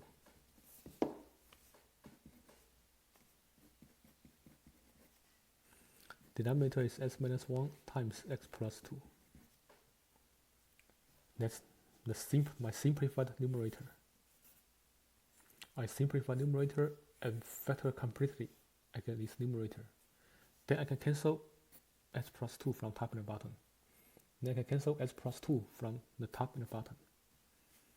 After cancellation, we have negative 2 over x minus 1.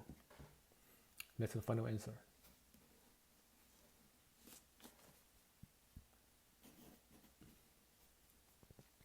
Next example, x over s plus 2 plus 2 over x plus 3.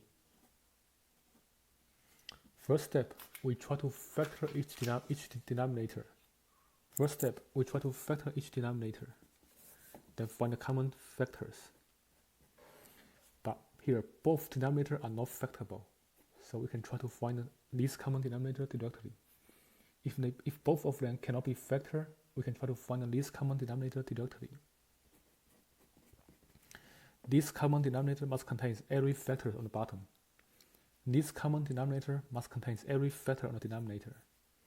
Here we have x plus 2 on the denominator and x plus 3 on the denominator. That's the least common denominator. Now we try to rewrite both fractions, put it over the least common denominator. Next, rewrite both fractions. Put both fractions over the least common denominator. For first fraction, we have x over x plus 2. If I compare the denominator with LCD, we can see that what's missing is s plus 3. If I compare the denominator with LCD, what's missing is s plus 2. So we multiply the missing factor from the top and the bottom. I multiply x plus 3 to the bottom. If I multiply x plus 3 to the bottom, I have to multiply it to the top.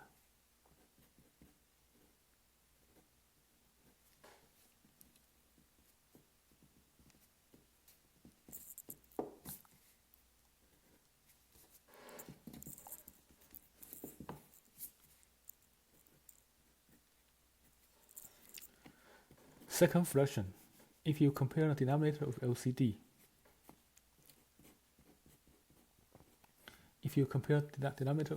we can see that what's missing is s plus 2.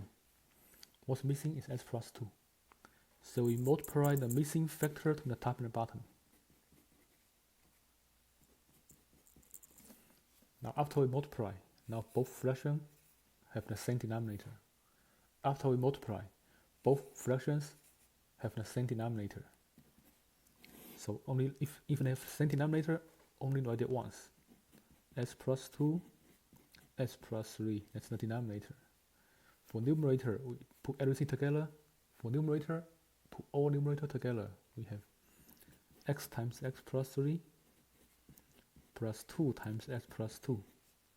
Then simplify the numerator. Simplify the numerator and factor completely.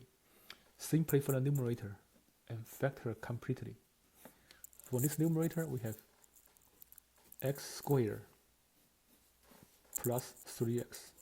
If I distribute x, I have x squared plus 3x.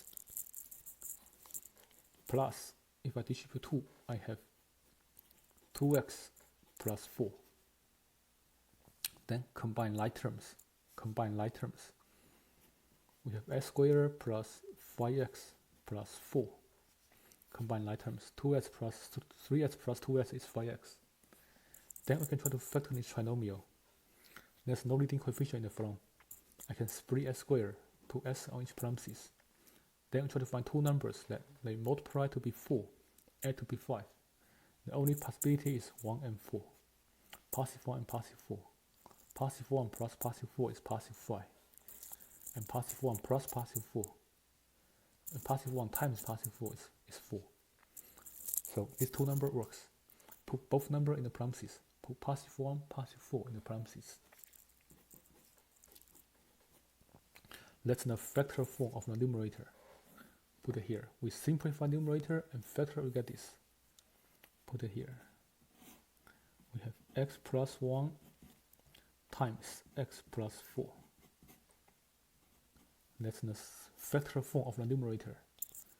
Denominator is s plus 2 over s plus 3. Now observe, can we cancel anything? Can we cancel anything from top and the bottom? If nothing can be cancelled, that's your final answer. If nothing can be cancelled, that's your final answer. We leave it the way it is.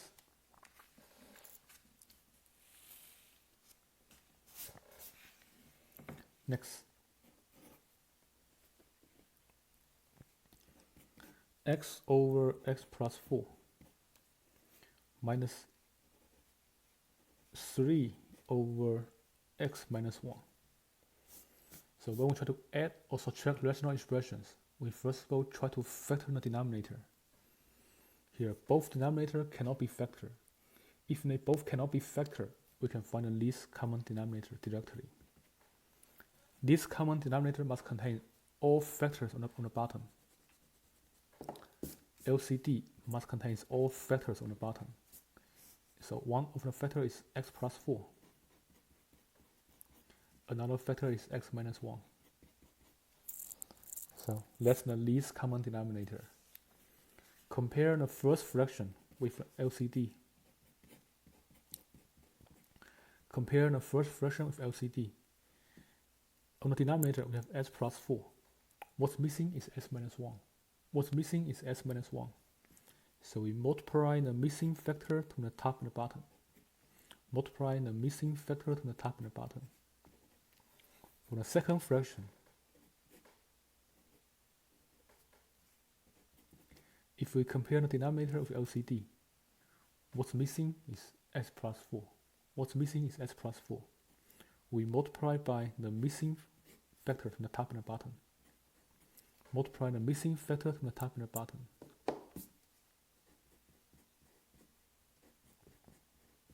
Multiply the missing factor from the top and the bottom. Now, after we multiply, we can see that all denominators look exactly the same. After we multiply, we can see that all denominators look exactly the same. We have x plus 4 times s minus 1. On the numerator, we put everything together. We put all numerator together. For the numerator, put everything together. Put everything together. We have x times s minus 1 minus 3 times s plus 4. For the numerator, put everything together. X times x minus 1 minus 3 times x plus 4. Then simplify. Then we simplify. On the numerator, I can try to distribute x first. If I distribute x, I have x squared minus 1x.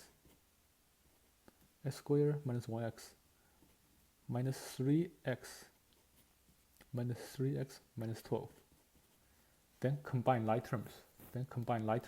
We have x squared negative 1x plus negative 3x is negative 4x.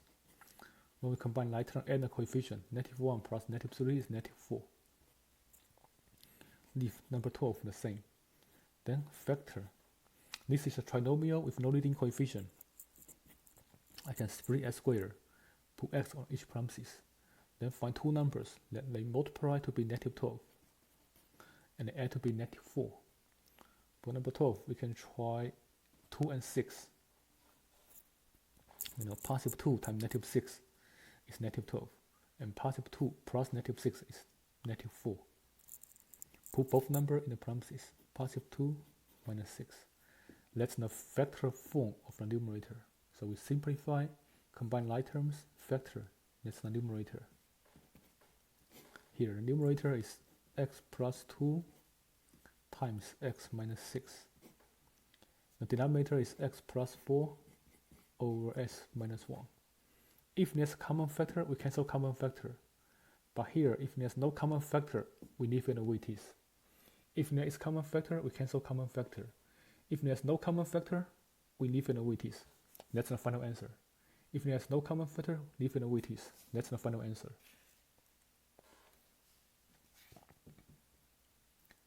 Next.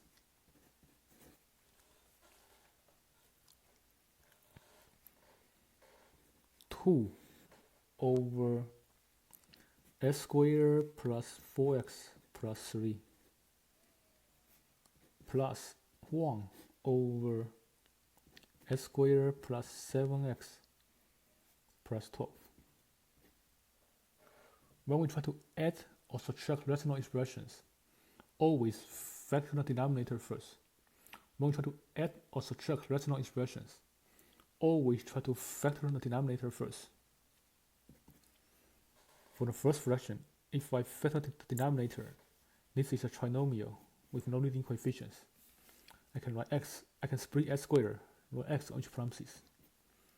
Next, I try to find two numbers that when I multiply, I get 3. When I add, I get 4. For number 3 here, the only possibility is 1 times 3. Since I try to get positive 4 here, I can make positive 1, positive 3. So positive 1, positive 3, when I add them, I get positive 4. When I multiply, I get 3. So this two number works. Put them in the parentheses. Keep the numerator the same. For the second fraction, same thing, factor denominator. Factor denominator. This is a trinomial with no leading coefficients. So I can split x squared, write x on each parenthesis. Next, we try to find two numbers. When we multiply, we get 12. When we add, we get positive 7. For number 12, the only possibility is 3 and 4. Since I try to get number 7 here, I can use positive 3, positive 4. And when I add the number, 3 plus 4 is 7. when I multiply, 3 times 4 is 12. So this two number works. Put both numbers in the parentheses. Keep numerator the same. Next, we try to find the least common denominator. Least common denominator must contain all factors of the denominator. First fraction is x plus 1, x plus 3. Least common denominator must contain all factors on the denominator. Least common denominator must contain all factors on the denominator. We have x plus 1, x plus 3. We have x plus 3 again, but don't repeat, not there only once. Next, we have x plus 4. That's the least common denominator. It must contain all factors on the denominator. Now, compare the first fraction with the LCD. If we compare the first fraction with LCD, we can see that of the denominator, what's missing is s plus 4. On the denominator, what's missing is s plus 4. So we multiply the missing factor to the top and the bottom. What's missing is s plus 4. We multiply the missing factor to the top and the bottom. For the second fraction, if we compare the denominator with LCD, for the second fraction, if we multiply the denominator with LCD, we can see that what's missing is s plus 1. What's missing is s plus 1. So we multiply the missing factors from the top and the bottom. After we multiply, we can see that the denominator now looks exactly the same. After we multiply, we can see that now the denominator looks exactly the same. So we have s plus 1, x plus 3, and s plus 4. That's the common denominator. Then we put the numerator together. 2 times s plus 4 plus 1 times x plus 1. 2 times s plus 4 plus 1 times s minus 1. Then simplify the numerator. On the numerator, I can distribute 2 first. If I distribute 2, I have 2x plus 8. If I distribute 1, I have 1x plus 1. Then I can combine like terms. 2x plus 1x is 3x. Number 8 plus number 1 is number 9. Then I can try to factor. For 3x plus 9, I can try to factor by taking out the greatest common factor. I can try to pull out the greatest common factor. For 3 and 9, number 3 is the greatest common factor. That's the largest number that divides both 3 and 9. If I pull out 3 from first term, there's x left. If I pull out 3, there's x left. For the second term, take 9 divided by 3, that's 3. So on the numerator, if I distribute, combine like term, and factor, I get 3 times x plus 3.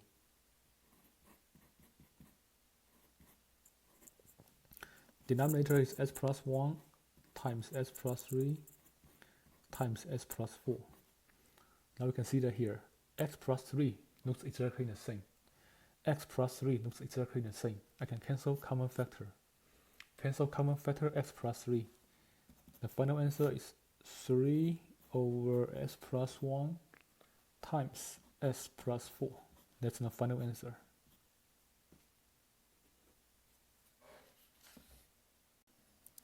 Next, 1 over s squared minus 3x plus 2 minus 4 over x squared minus 4. So, first step, we try to factor every denominator first. We'll try to add or subtract rational expressions. Factor every denominator first. The first denominator is s squared minus 3x plus 2. It's a trinomial with no leading coefficients. I can write 2 parentheses, 3s squared, put put it on each parenthesis. Then try to factor 2. We try to find two numbers that when we multiply, we get 2. When we add, we get negative 3. Let's factor 2.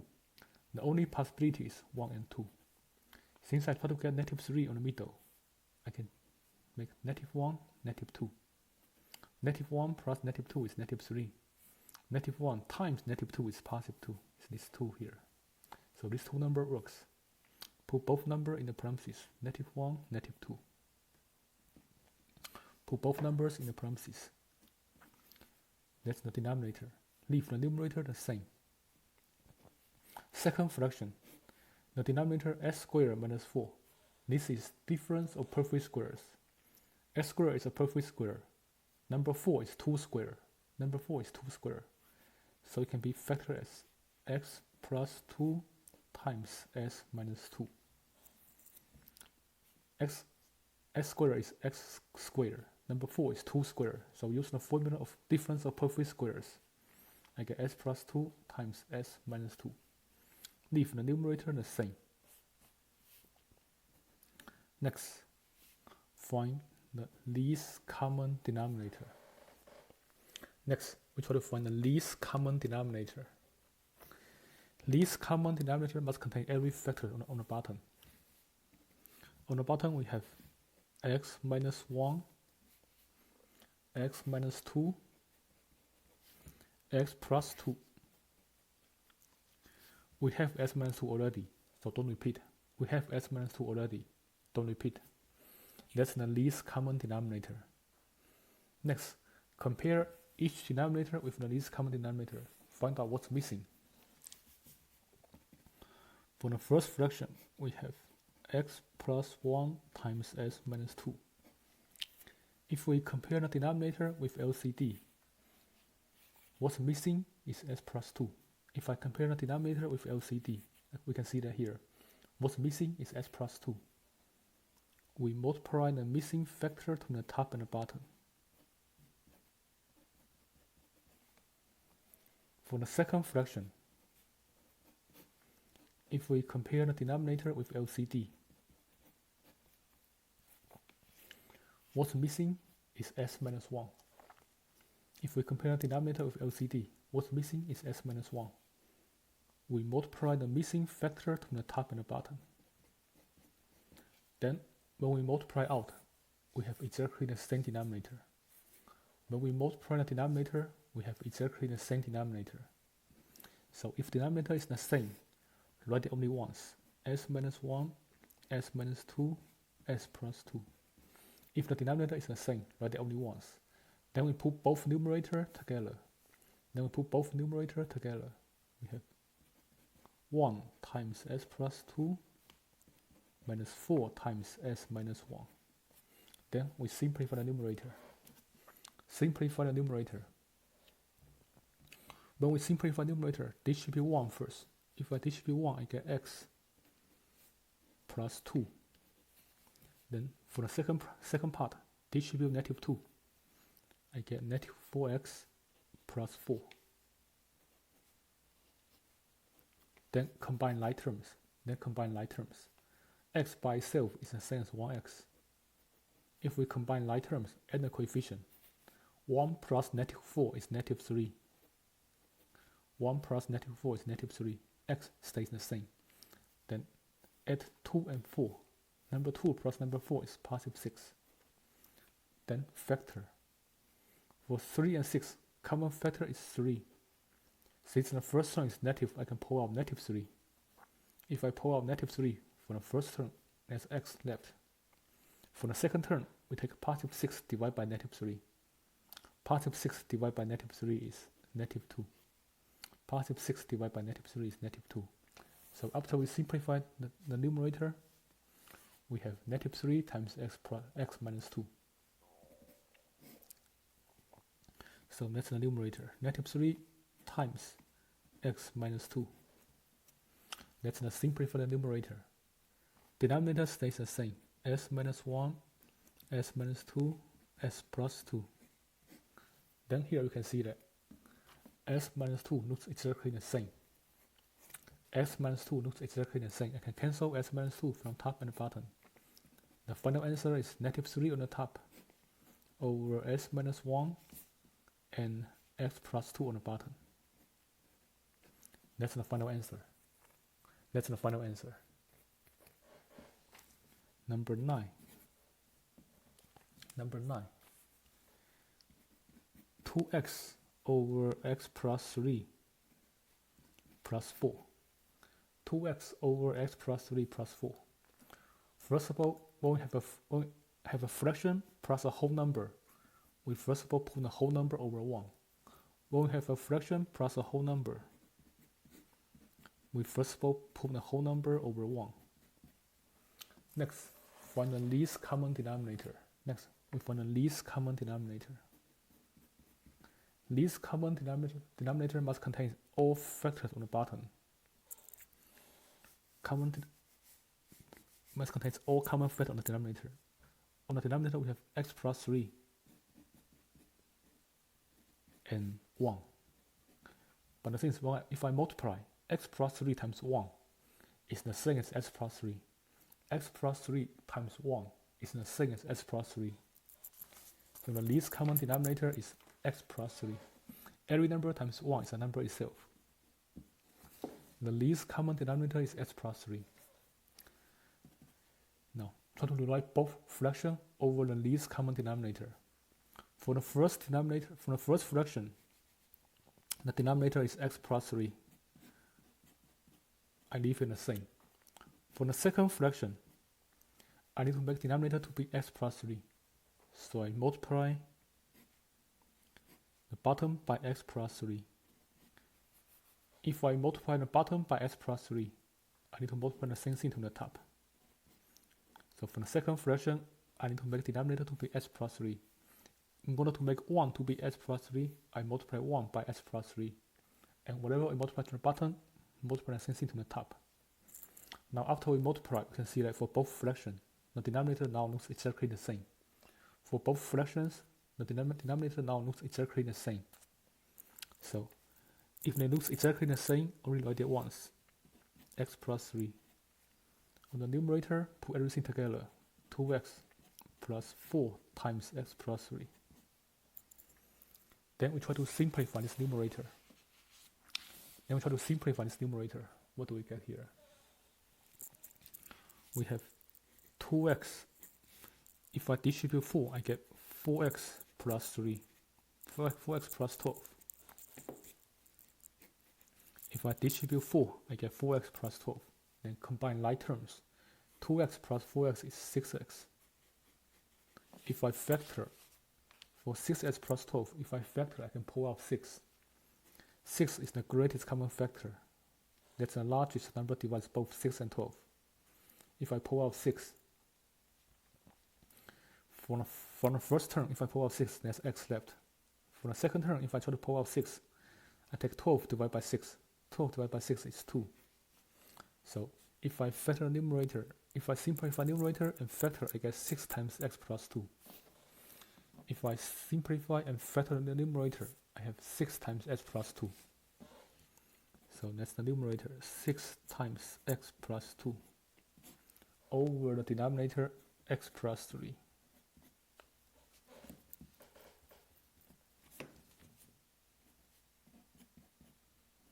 And they are different factors, they cannot be cancelled. So that's the final answer. If they are different factors and they cannot be cancelled, that's the final answer.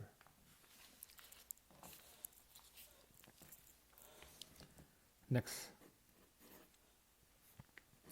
x minus 6 over x minus 5. X minus 6 over x minus 5. When we have a whole number subtracted by a fraction, we need to first of all put the whole number over 1. Then we need to find the least common denominator. For number 1 and x plus x minus 5, on the bottom, the least common denominator must contain every factors. The least common denominator must contain every factors. It must contain number 1 and x minus 5. But the thing is, 1 times every number, the number stays the same. 1 times s minus 5 is the same as s minus 5. So 1 times every number is a number itself. We don't write 1 here. If I multiply 1 times s minus 5 is the same as s minus 5. So this is the least common denominator. Next, we try to rewrite every fraction, put it over the least common denominator. For the first fraction, if I compare the denominator with the least common denominator, what's missing is s minus 5. So I multiply s minus 5 to both the top and the bottom. For the second fraction, 6 over x minus 5. The denominator looks exactly the same as LCD, so I don't make any change. If the denominator looks exactly the same as LCD, we don't make any change, leave it the way it is.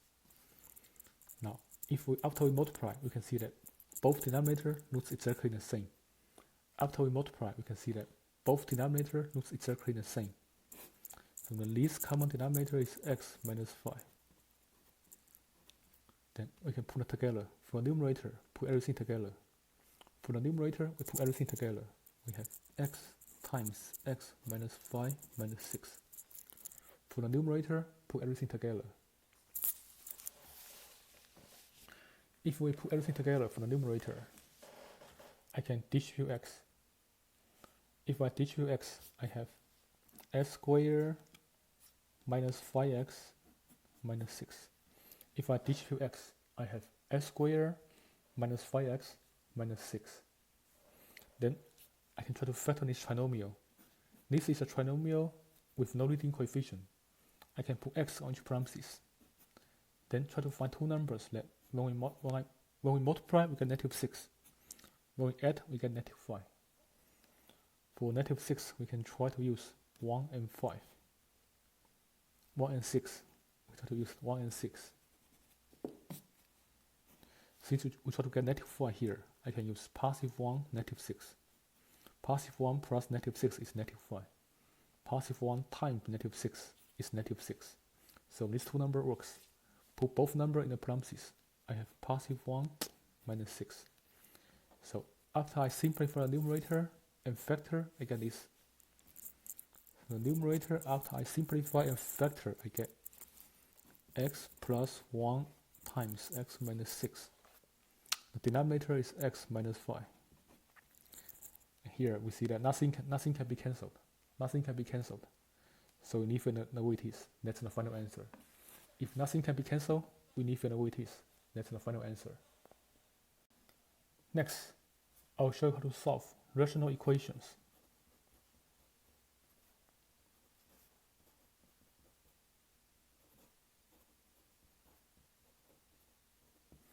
A rational equation is an equation that contains rational expression. A rational equation is an equation that contains rational expression. Let's look at a simple example first.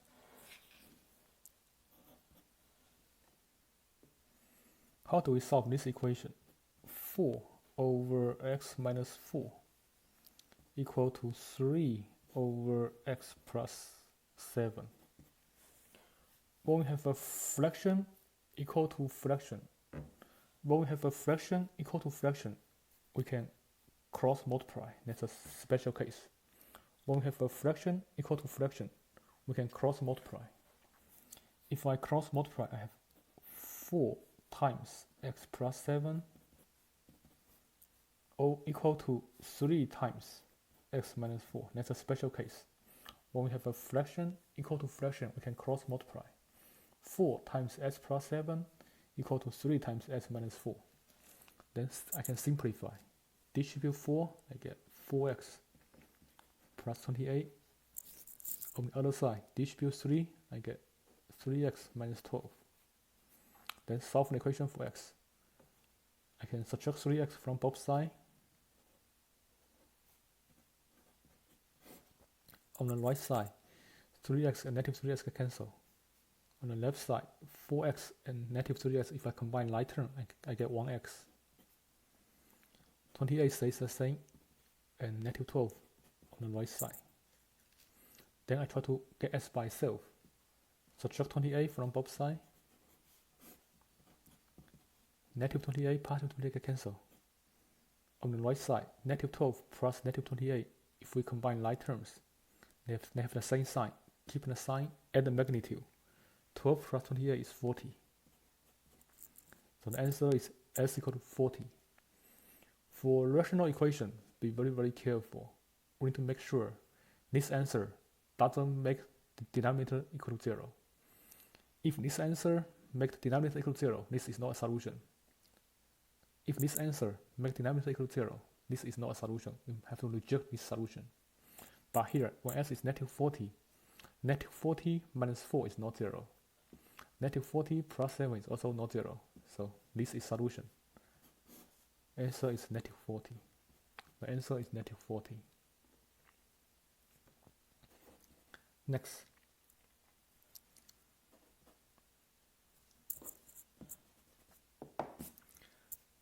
(10 over x minus a equal to 5). 10 over s minus a equal to 5. When we have a fraction equal to a whole number, I can rewrite the whole number over 1. I can rewrite 5 as 5 over 1. I can rewrite 5 as 5 over 1. Then I can cross multiply. 10 times 1 is 10. 5 times s minus a, I leave it for now. 10 times 1 is 10. S minus a times 5 is 5 times s minus a. Cross multiply. Then simplify. I can distribute 5. I get 5x minus 5 times a is 40. Then I try to move 40 over. Get s by itself. Add 40 to both sides. Add 40 to both sides. I have 5x left on the right side. On the left side, 10 plus 40 is 50. Next, in order to get s by itself, I can divide both sides by 5. If I divide both sides by 5, x is 50 over 5 is 10. Now make sure the bottom is not 0. If I plug in 10 for x, 10 minus a is not 0. So this is the solution. If the solution makes the denominator equal to 0, we must reject this solution. So here make sure 10 minus a, if I plug in 10 to the denominator, 10 minus a is not 0. So this is the solution. Next example.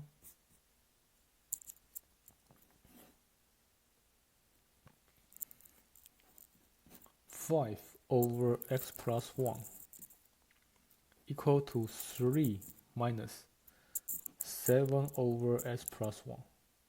5 over x plus 1 equal to 3 minus 7 over x plus 1. Now in this situation, we don't have fraction. We don't have a single fraction on the right side, so we can cross multiply. In this situation, we don't have a single fraction on the right side. We can cross multiply. In this situation, find the least common denominator first. Find the least common denominator. When we see a whole number, first of all, put the whole number over 1.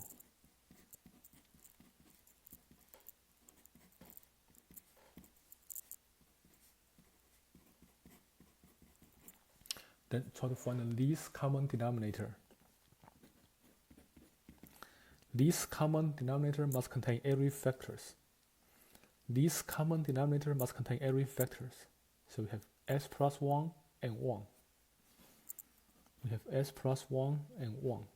S plus 1 times 1 is s plus 1. S plus 1 times 1 is s plus 1. So find the least common denominator for every fractions. We find it is s plus 1. Next, try to rewrite every fraction over s plus 1. First fraction already have s plus 1. I leave it the same. Second fraction is 3 over 1. If I try to make denominator to be s plus 1, if we try to make denominator to be s plus 1, I multiply denominator by s plus 1. Then multiply the same thing to the top. The third fraction, since the denominator is s plus 1, I don't make any change. Now here we can see that every fraction have the same denominator. Every fraction has the same denominator. Now, be very, very careful here. When every fraction has the same denominator, we drop the common denominator. When every fraction has the same denominator, we drop the common denominator. When we make every denominator exactly the same, we drop the common denominator. So we have 5 equal to 3 times x plus 1 minus 7. When every denominator looks the same, we drop the common denominator. When every denominator looks the same, we drop the common denominator. We have 5 equal to 3 times x plus 1 minus 7. Then solve the equation for x. Distribute 3 first. We have 3x plus 3 minus 7. Combine like terms. Positive 3 plus negative 7 is negative 4. Positive 3 plus negative 7 is negative 4. Then we try to get s by itself.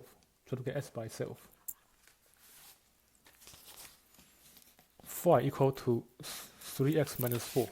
Try to get s by itself. 5 equal to 3x minus 4. We try to get s by itself. So 5 equal to 3x minus 4. We try to get s by itself. I can add 4 to both sides. 5 plus 4 on the left side is 9. Negative 4 and positive 4 get cancelled on the right side. We get 3s by itself. In order to get s by itself, we divide both sides by 3. Here on the left side, 9 divided by 3 is 3. On the right side, 3 and 3 get cancelled. We get s by itself. So the answer is s equal to 3. The answer is s equal to 3. Now check the answer. If I plug in 3 to the denominator, 3 plus 1 is not 0. 3 plus 1 is not 0. So this 3 is valid. This is valid. If I plug in 3, it makes one of the denominator 0. This answer must be rejected. If I plug in 3, it makes one of the denominator 0. This answer must be rejected. So here, when I plug in 3, both denominators are not 0. If they are not 0, this answer is valid. This answer is valid. So the answer is 3.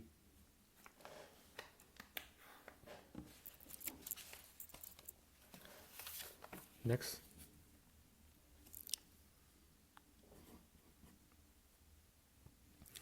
X over x minus 3 plus 2 equal to 5 over x minus 3. So when we have a fraction and whole number, if an equation involves fraction and whole number, we first of all put the whole number over 1. If an equation involves fraction and whole number, we first of all put the whole number over 1.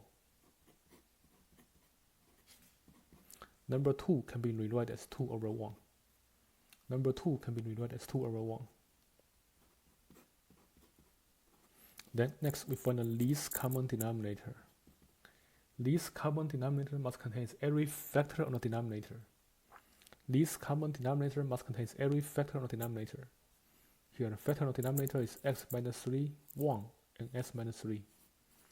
So least common denominator must contain 1 and x minus 3.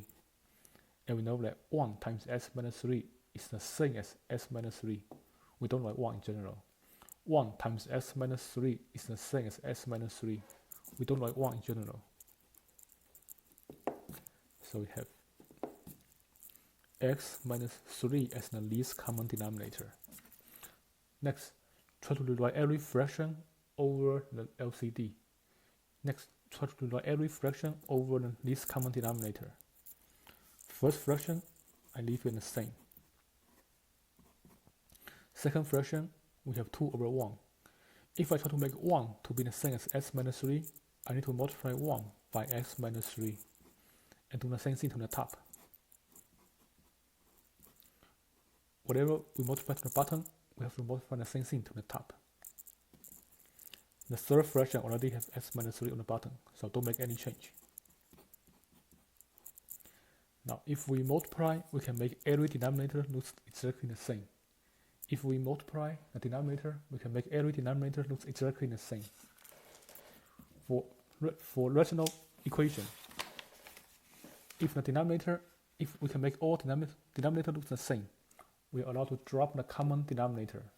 For rational equation, if we can make all denominator exactly the same, we can drop the common denominator. So if I drop the common denominator, we have 3 plus 2 times x minus 3 equal to 5. For equations with the same denominator, we can always drop the common denominator. If we drop the common denominator, what's left is 3 plus 2 times x minus 3 on the top equal to 5. Then we can simplify, solve an equation for x. I can first of all distribute 2. I have 3 plus 2x minus 6 distribute 2. 3 plus 2x minus 6 equal to 5. Next, I can combine like terms. Positive 3 plus negative 6. Positive 3 plus negative 6 is negative 3. Positive 3 plus negative 6 is negative 3 equal to 5. Next, we can solve this equation for x. We have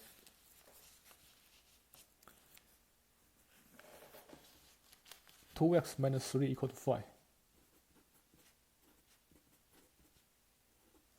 I can first of all add 3 to both sides. If I add 3 to both sides, on the left side, negative 3, positive 3 can cancel. We have 2x by itself. On the right side, 5 plus 3 is a. On the right side, 5 plus 3 is a. In order to get s by itself, I can divide both sides by 2. So on the left side, number 2 on the top and the bottom can cancel. We get s by itself. On the right side, 8 over 2 is 4. And if I plug in 4 into the denominator, the denominator is not 0. Or we can plug in 4 into the LCD. LCD is not 0. If I plug in 4 into the LCD, LCD is not 0. That means this answer is valid. If I plug in 4, it makes the LCD 0. This answer is invalid. Here, when I plug in 4 into the LCD, 4 minus 3 is not 0. So this answer is valid. Answer is x equal to 4.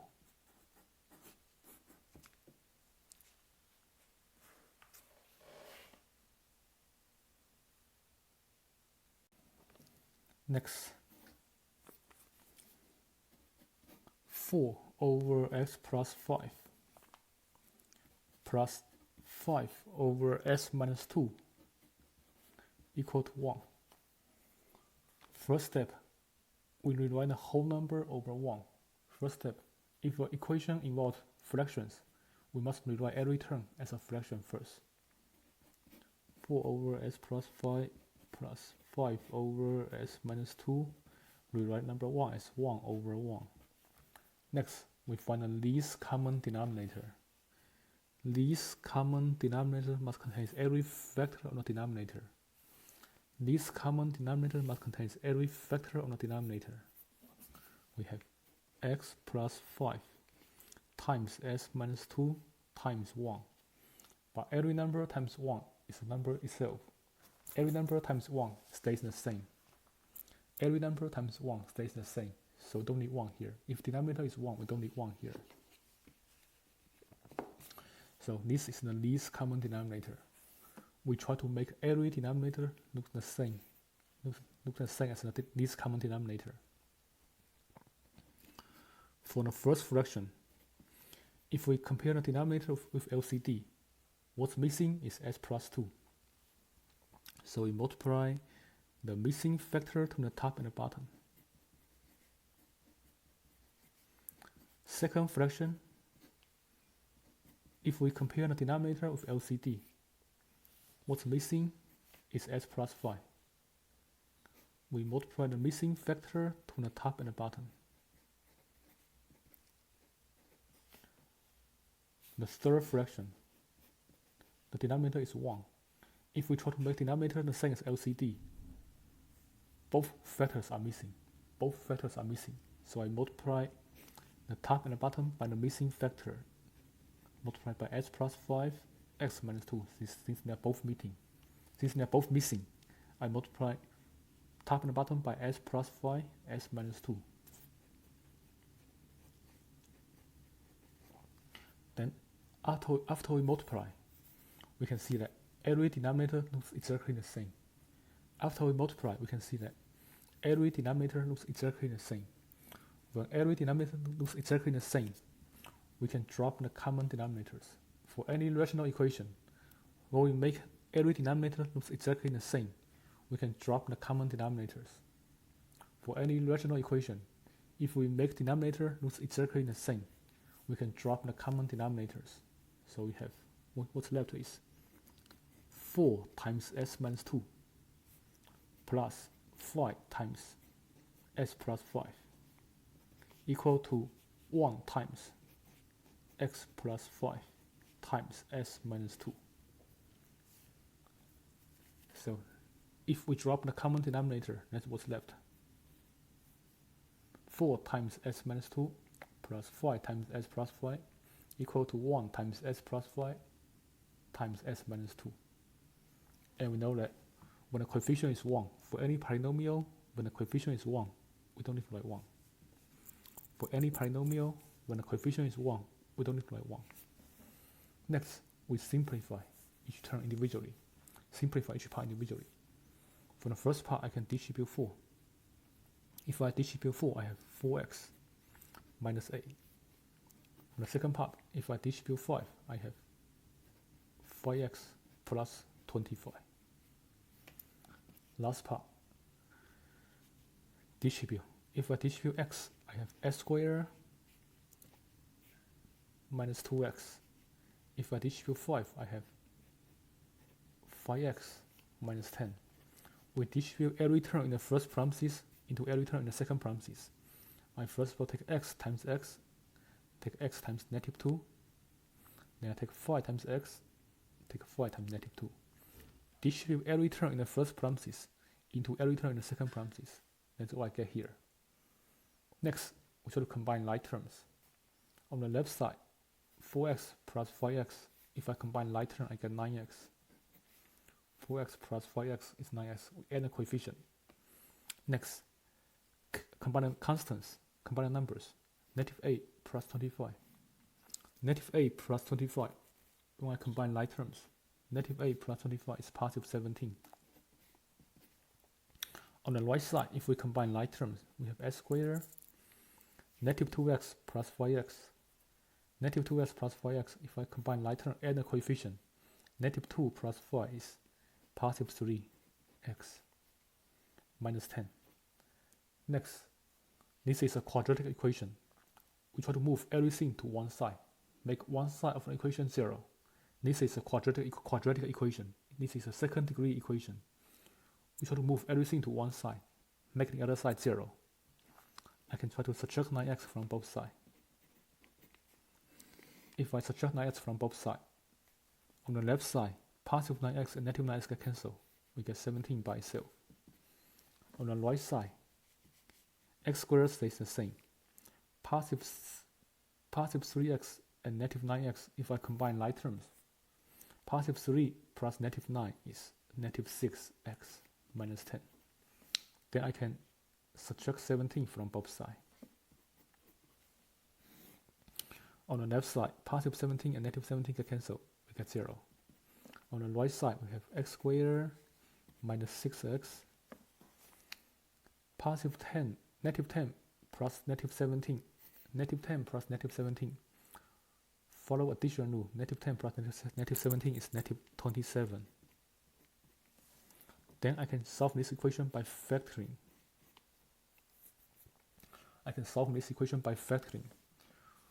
This is a trinomial with no leading coefficient, so I can put x on each parenthesis. Then try to find two numbers that when we multiply, we get negative 27. When we add, we get negative 6. We try to find two numbers. When we multiply, we get negative 27. When we add, we get negative 6. So for 27, we can try 3 times 9. We try to make the sum to be negative 6. So I can try to make positive 3, negative 9. Positive 3 plus negative 9 is negative 6. And positive 3 times negative 9 is negative 27. So these two numbers work. I put these two numbers in the parentheses. Positive 3, negative 9. Then if the product of two factors equal to 0, we set both of them equal to 0. We set x plus 3 equal to 0 and x minus 9 equal to 0. Solve both equations. First equation, I can subtract 3 from both sides.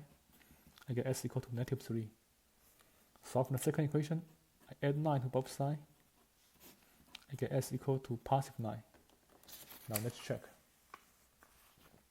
If I substitute negative 3 into the LCD, negative 3 plus 5 is not 0. Negative 3 minus 2 is not 0. So this answer is valid.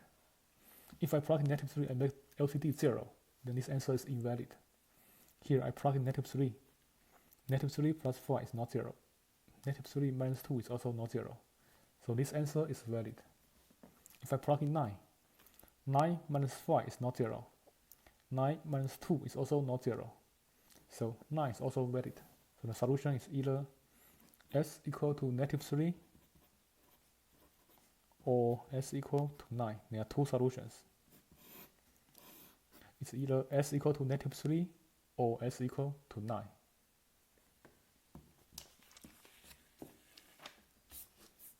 Next example.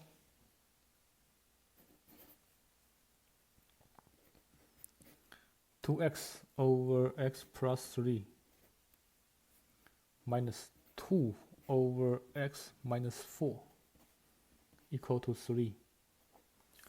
When we are solving rational equations, if an equation contains fraction, we must rewrite the whole number as a fraction first. If an equation contains fraction, we must rewrite the whole number as a fraction first. So 2x over x plus 3 stays the same. 2 over x minus 4 stays the same. We can rewrite 3 as 3 over 1. Next, we try to find the least common denominator. Least common denominator must contain every factor on the denominator. Least common denominator must contain every factor on the denominator. So it must contain x plus 3. It must contain x minus 4. It must contain number 1. But the thing is, every number times 1 is the number itself. Every number times 1 stays the same. So we don't need 1 here. Every number times 1 stays the same. We don't need 1 here. So this is the least common denominator.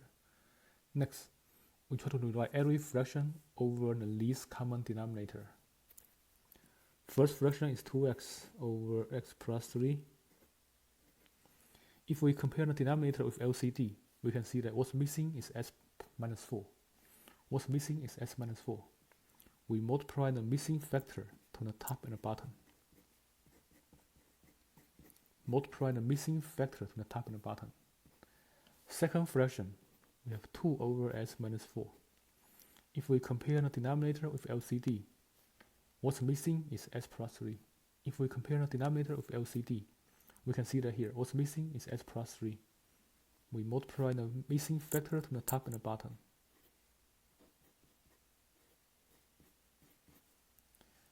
For the third fraction, we have number 1 on the bottom. If we compare the denominator with LCD, both factors are missing. Both factors are missing. So we multiply missing factor to the top and the bottom. We need to multiply both of them to the top and the bottom. Multiply both missing factor to the top and the bottom. Then, for any rational expressions, if every denominator looks the same, we can drop the common denominator. Here, when we multiply out, every denominator looks exactly the same. If every denominator looks exactly the same, we can drop the common denominators.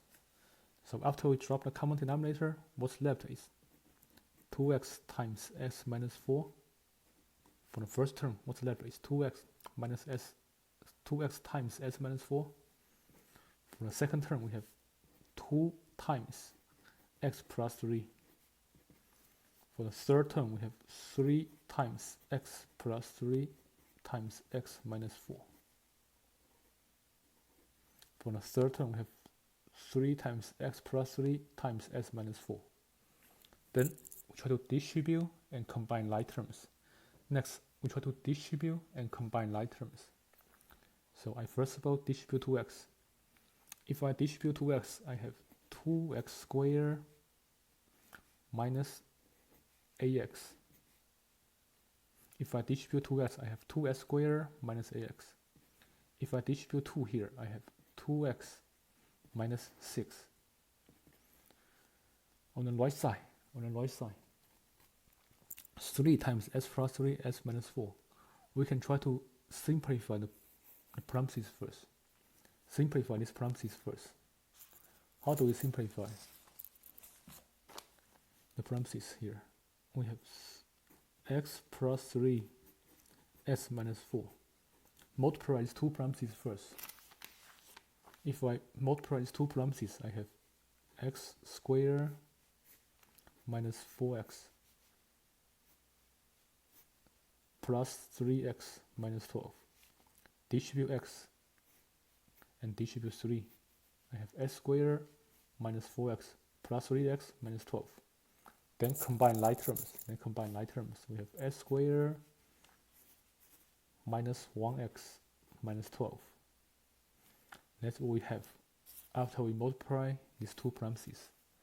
So we have 3 times s squared minus 1x minus 12. If I distribute 3, I have 3x squared minus 3x minus 36. If I distribute, I have 3x squared minus 3x minus 36. On the left side, if I combine like terms, I have 2s squared minus 10x, negative ax and negative 2x. If I combine like term, follow addition rule, I get negative 10x. Negative a plus negative 2 is negative 10. Negative 6. Next, this is a second degree equation. We try to move everything to one side, making the other side 0. Then solve the equation by factoring. This is a second degree equation. We try to move everything to one side, making the other side 0. Then solve the equation by factoring. Here I can try to subtract 2s squared first. If I subtract 2s squared, on the left side, 2s squared can cancel. We get negative 10x minus 6. On the right side, 3s squared minus 2s squared is s squared minus 3x minus 36. Next, I can try to eliminate 10x. Add 10x to both sides. On the left side, positive 10x and negative 10x can cancel. We get negative 6 by itself. On the right side, negative 3x plus 10x, follow addition rule. Negative 3 plus negative 10 is positive 7. X stays the same, minus 36. Next, we can add 6 to both sides. On the left side, positive 6 and negative 6 can cancel. We have 0 on the left side. On the right side, x squared stays the same, 7x stays the same, negative 36 plus 6. If I combine like terms, follow addition rule, I have negative 30. Then we can try to solve this equation by factoring. This is a trinomial with no leading coefficients. We can draw 2 parentheses. Split s squared, put it in both parentheses. Then try to factor negative 30. Can we find 2 numbers that they multiply to be negative 30, add to be number 7? Can we find 2 numbers that when we multiply we get negative 30, when we add we get positive 7? So here for 30 we can try, since we have to get 7 here, I can try 3 and 10. And we want to get positive 7, so we can make negative 3, positive 10. Let's check. Negative 3 plus positive 10 is positive 7. Negative 3 times positive 10 is negative 30. So this pair works. Put both numbers in the parentheses. We have negative 3 and positive 10. We have negative 3 and positive 10. Then, if 2 functions multiply to be 0, we set each of them equal to 0. We set x minus 3 equal to 0, x plus 10 equal to 0. If we solve the first equation, I can add 3 to both sides. On the left side here, positive 3, negative 3 get cancelled, it gets by itself. On the right side, 0 plus 3 is 3. So first solution is s equal to 3. The second solution, I can subtract 10 from both sides. On the left side, positive 10, negative 10 get cancelled, it gets by itself. On the right side, 0 minus 10 is negative 10. And let's check the answer. If I plug in 3 into the LCD, 3 plus 3 is not 0.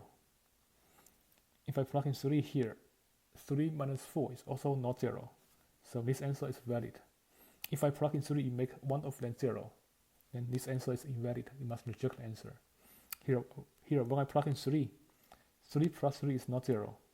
3 minus 4 is not 0. So this answer is valid. This answer is valid. If I plug in negative 10, negative 10 plus 3 is not 0. Negative 10 minus 4 is also not 0. So this answer is valid. When I plug in negative 10, the least common denominator is not 0. So this answer is valid. Both answers are valid. So there are two solutions. Both answers are valid. There are two solutions. S equal to 3 or s equal to negative 10. There are two solutions. And they are both valid. Next example. 3 over s plus 4 equal to 4 over s plus 2 minus 5 over x squared plus 6x plus a.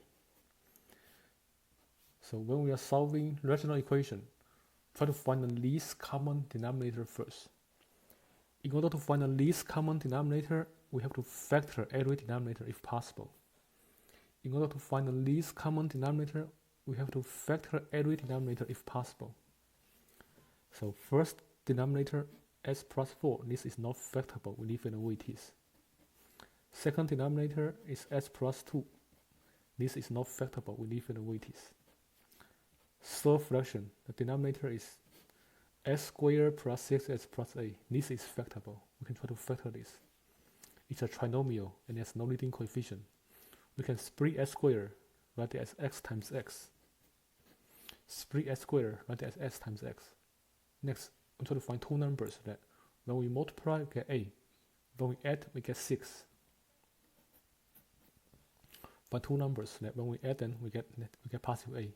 When we multiply them, we get positive 6. For number a, we can try 2 and 4. Since we try to get positive 6 here, we can try positive 2 and positive 4. Let's check. Positive 2 plus positive 4 is positive 6. When we multiply, 2 times 4 is a. So this two number works. Put both numbers in the parentheses. Next, we try to find the least common denominator. Next, we try to find the least common denominator. The least common denominator must contain every factors. It must contain every factors. So we have x plus 4. We have x plus 2. We have x plus 2, but we have it already. Don't repeat, we have it already. Next, we have s plus 4. Again, we have it already. Don't repeat, we have it already. So this is the least common denominator. Next, rewrite every fraction over the least common denominator. Next, rewrite every fraction, put it over the least common denominator. For the first fraction, 3 over s plus 4. If we compare the denominator of LCD, we can see that what's missing is s plus 2. What's missing is s plus 2. So we multiply the missing factor to the top and the bottom.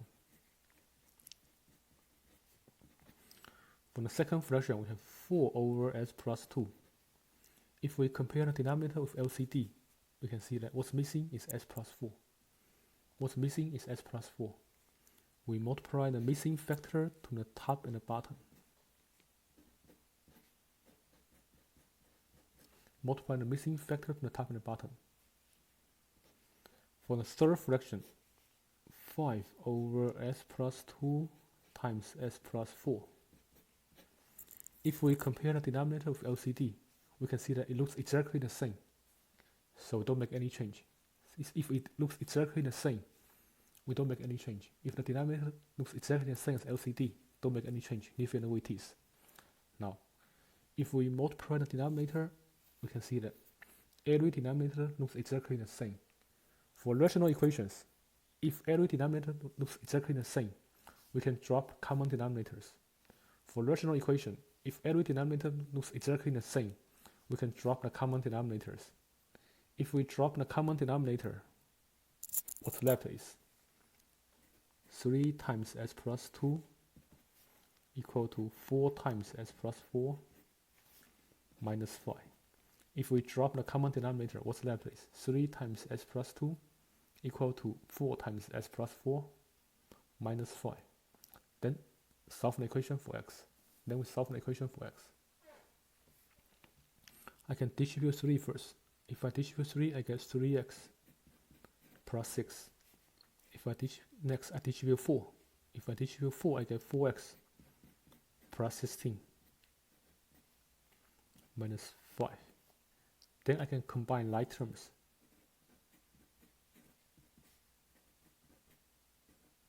16 minus 5 is 11. Next, when we have x on both sides of the equations, we can try to group x to the same side. Usually we try to group x to the left side. So in this problem, if we group x to the right side, it will be easier. If I subtract 3x from both sides,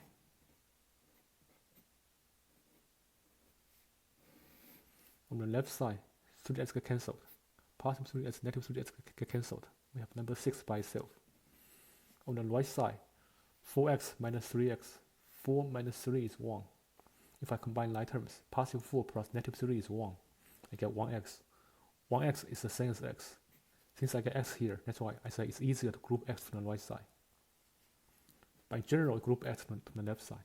In this particular equation, since grouping x to the right side, I have positive x here, I have 1x here. It's easier. That's why in this particular problem, I group x to the right side. Next, in order to get s by itself, I subtract 11 from both sides. If I subtract 11 from both sides, positive 11, negative 11 can cancel. I get s by itself. On the left side, positive 6 plus negative 11 is negative 5. If I combine like terms, positive 6 plus negative 11 is negative 5. So the answer is s equal to negative 5. Check the answer. If I substitute negative 5 into an LCD, negative 5 plus 4 is not 0. Negative 5 plus 2 is also not 0. So this answer is valid. Otherwise, if negative 5 make one of the factor 0, this answer is invalid. But here, when I plug in negative 5 plus 4 is not 0. Negative 5 plus 2 is also not 0. So this answer is valid. The answer is s equal to negative 5. That's the solution to this equation. Next, 2 over x minus 3 plus 3 over s minus 1 equal to 4 over s squared minus 4x plus 3.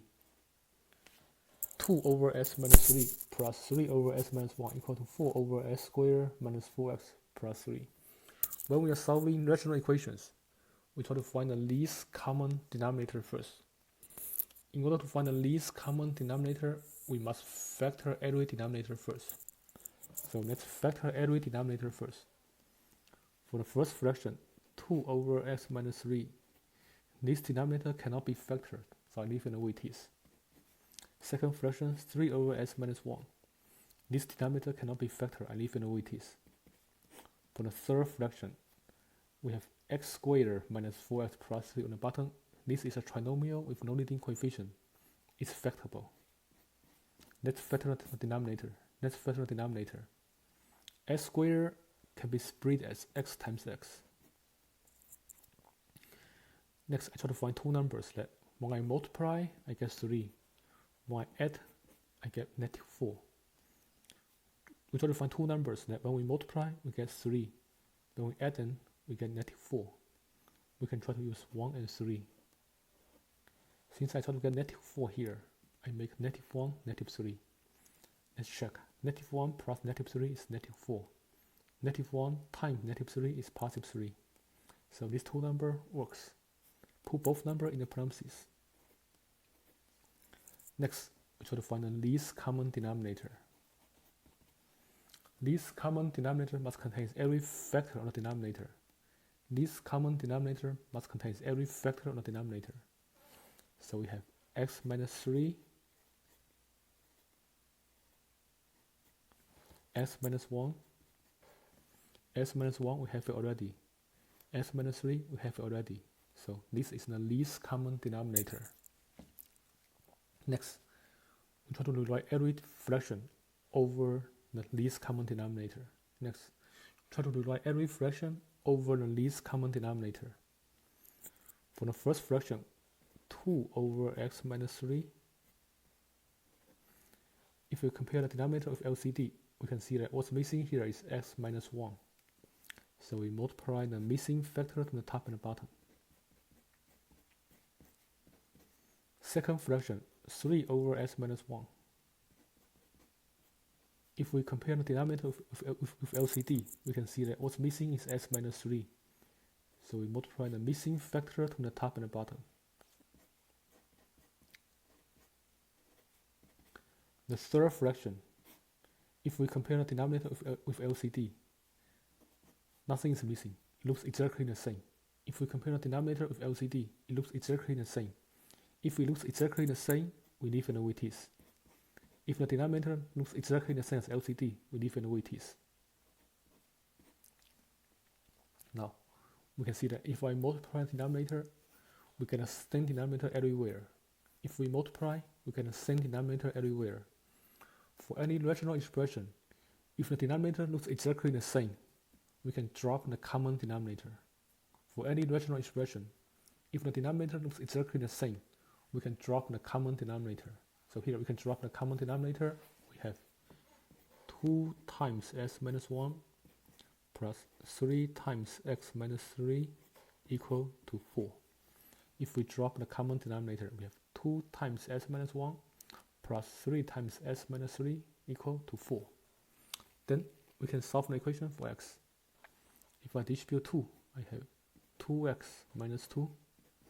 If I distribute 3, I have 3x minus 9 equal to 4. Then I can combine like terms. 2x plus 3x.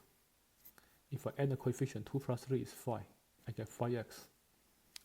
Combine like terms from the numbers. -2 plus -9. -2 plus -9 is -11 equal to 4. Next, we try to get s by itself. So I can add 11 to both sides. On the left side, positive 11, negative 11 can cancel. We get 5s by itself. On the right side, 4 plus 11 is 15. In order to get s by itself, I can divide both sides by 5. On the left side, positive 5 on the top and the bottom can cancel. We get s by itself. On the right side, 15 over 5 is 3. So the solution is s equal to 3. Let's check the answer.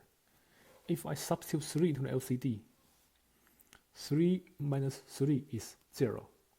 0 times everything is 0. So if I plug in 3, LCD is 0. If I plug in 3, LCD is 0. If I plug in 3, LCD is 0. That means this answer is invalid. This answer is invalid. It must be rejected.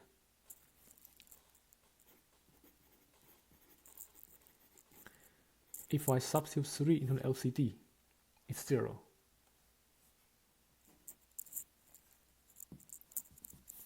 If I plug in 3 into the LCD, it makes LCD 0. This answer must be 0. So when s equal to 3, the LCD is 0. So 3 must be rejected. This solution must be rejected.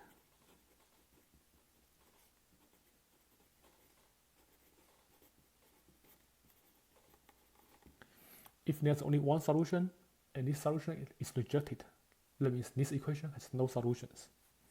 Therefore, it has no solutions.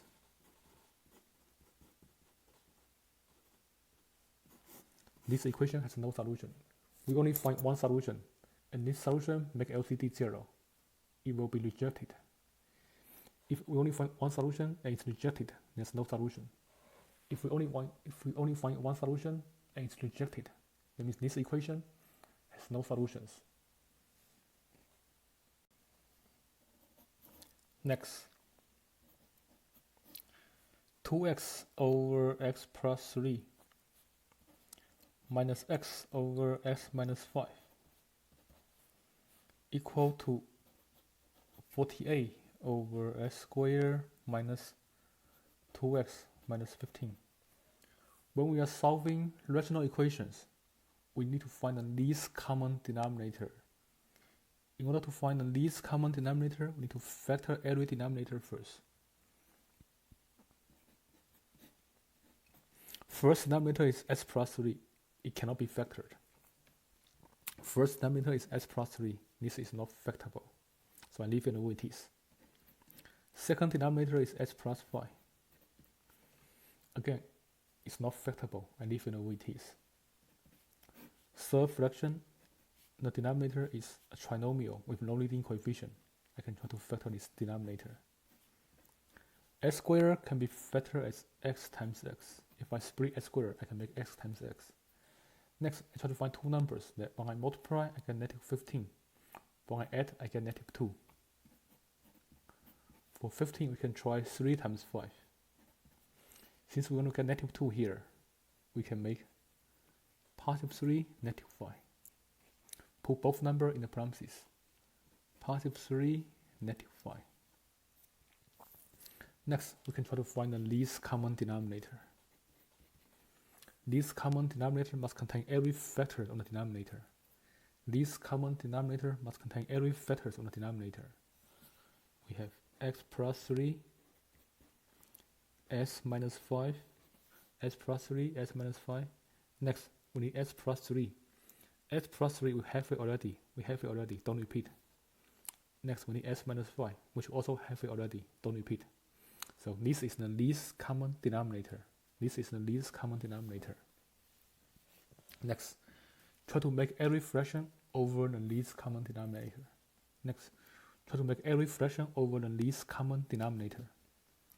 First fraction is 2x over x plus 3.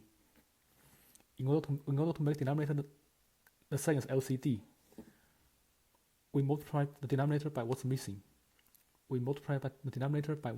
Here. Here, what's missing is s minus 5. I multiply by the missing factor s minus 5 to the top and the bottom. Next, x over s minus 5. We multiply the denominator by the missing factor. The missing factor is x plus 3. Multiply the missing factor to the top and the bottom.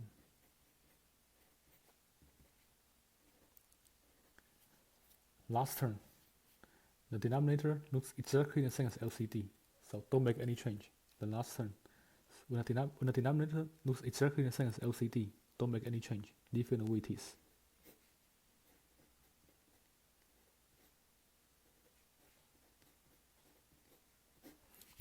is. Then we can see that if we multiply the denominator, they all look exactly the same. If we multiply the denominator, they all look exactly the same. So, for any rational expression, if the denominator looks exactly the same, we can drop the common denominator.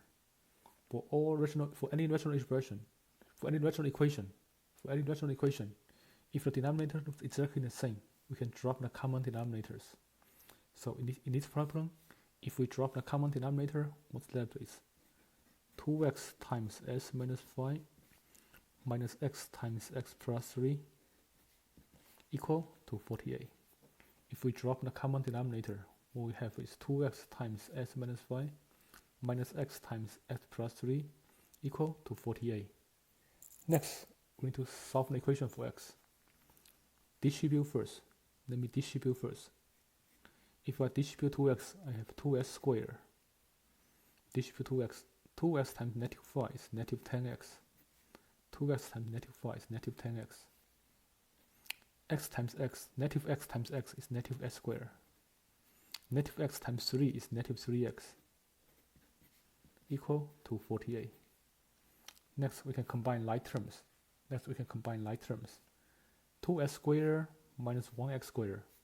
If there's no coefficient, some coefficient is 1. 2x squared minus 1x squared. We combine like terms. Positive 2 plus negative 1. Positive 2 plus negative 1 is positive 1. We get 1x squared. Then another like term is 10x, negative 10x and negative 3x. Negative 10x and negative 3x. If I combine like term and the coefficient, negative 10 plus negative 3 is negative 13x, equal to 48. This is a quadratic equation. This is a second degree equation. We try to move everything to one side. Make one side of an equation 0, then solve an equation by factoring. We try to make one side of an equation 0, then solve an equation by factoring. Here I can try to subtract 48 from both sides. Subtract 48 from both sides. On the right side, 48 minus 48 is 0. I can cancel. 48 minus 48 is 0. On the left side, I can combine like terms. They have different variables. I can combine like terms. If I can combine like terms, I write this expression in descending order. If I can combine like terms, I write everything together in descending order. I have x squared minus 13x minus 48. Put it in descending order. This is a trinomial with no leading coefficients. I can split x squared, write it as x times x. Then I try to find two numbers. That when I multiply, I get negative 48. When I add, I get negative 13. I try to find two numbers. When I multiply, I get negative 48. When I add, I get negative 13. 48 is 13. That's not easy. Let's write down all possibilities first. 48 can be written as 1 times 48, 2 times 24, 3 times 16, 4 times 12, 4 doesn't work, 6 times 8. That's all possibilities for 48. We try to add and subtract each pair of numbers. See if we can get 13 here. The only possibility here is 16 minus 3, that gives me 13. So let's try to use 3 and 16. I try to make the sum to be negative 13. So I can try to use positive 3 and negative 16. When I add positive 3 plus negative 16 is negative 13. When I multiply, I get negative 48. So this two number works. Put both numbers in the parentheses, x plus 3, x minus 16. Then if the product of two factors equals 0, if two factors multiply to be 0, that means I set both of them equal to 0, solve an equation for x. So I have x plus 3 equal to 0, x minus 16 equal to 0. If I solve the first equation, I subtract 3 from both sides. S equal to negative 3. If I solve the second equation, add 16 to both sides. S equal to 16. Now let's check the answer. Make sure this answer doesn't make LCD equal to 0. Let's check the answer. If I substitute negative 3 into an LCD, negative 3 plus 3 is 0. Negative 3 plus 3 is 0. 0 times everything is 0. So when S equal to negative 3, LCD is 0. When S equal to negative 3, LCD is 0. So this answer is rejected. This answer is rejected. When S equal to negative 3, LCD is 0. When I substitute negative 3, it makes LCD 0. Negative 3 times plus 3 is 0. 0 times everything is 0. When I substitute negative 3, it makes LCD 0. So this answer must be rejected. Let's check the other answer. If I substitute 16, 16 plus 3 is not 0. 16 minus 5 is not 0. So this answer is valid. If I plug in 16, LCD is not 0. So this answer is valid. The only solution is s equal to 16. There's only one solution. This equation has only one solution, s equal to 16, because negative 3 is rejected. So there's only one solution, s equal to 16.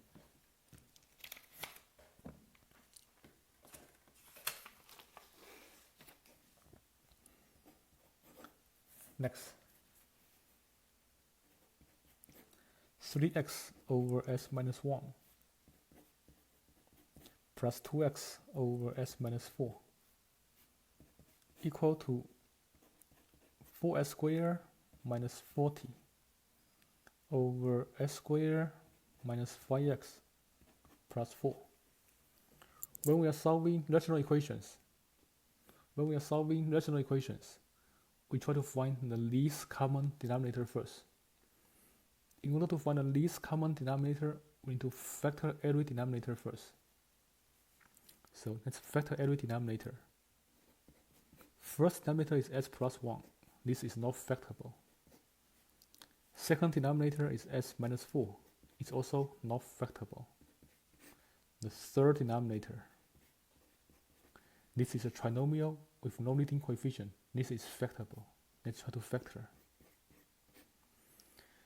S squared can be factored as x times x. Can we find two numbers that multiply to be 4, add to be negative 5? We can try to use 1 and 4. Since we want to get negative 5, I use negative 1 and negative 4. Let's check. Negative 1 plus negative 4 is negative 5. When we multiply, negative 1 times negative 4 is positive 4. So this two number works. Put both numbers in the parentheses, s minus 1, s minus 4. So the least common denominator is s plus 1, s minus 1. This common denominator must contain every factor on the bottom. It has s minus 1, s minus 4, s minus 1 is here already, don't repeat. S minus 4 is here already, don't repeat. So this is your least common denominator. This is the least common denominator.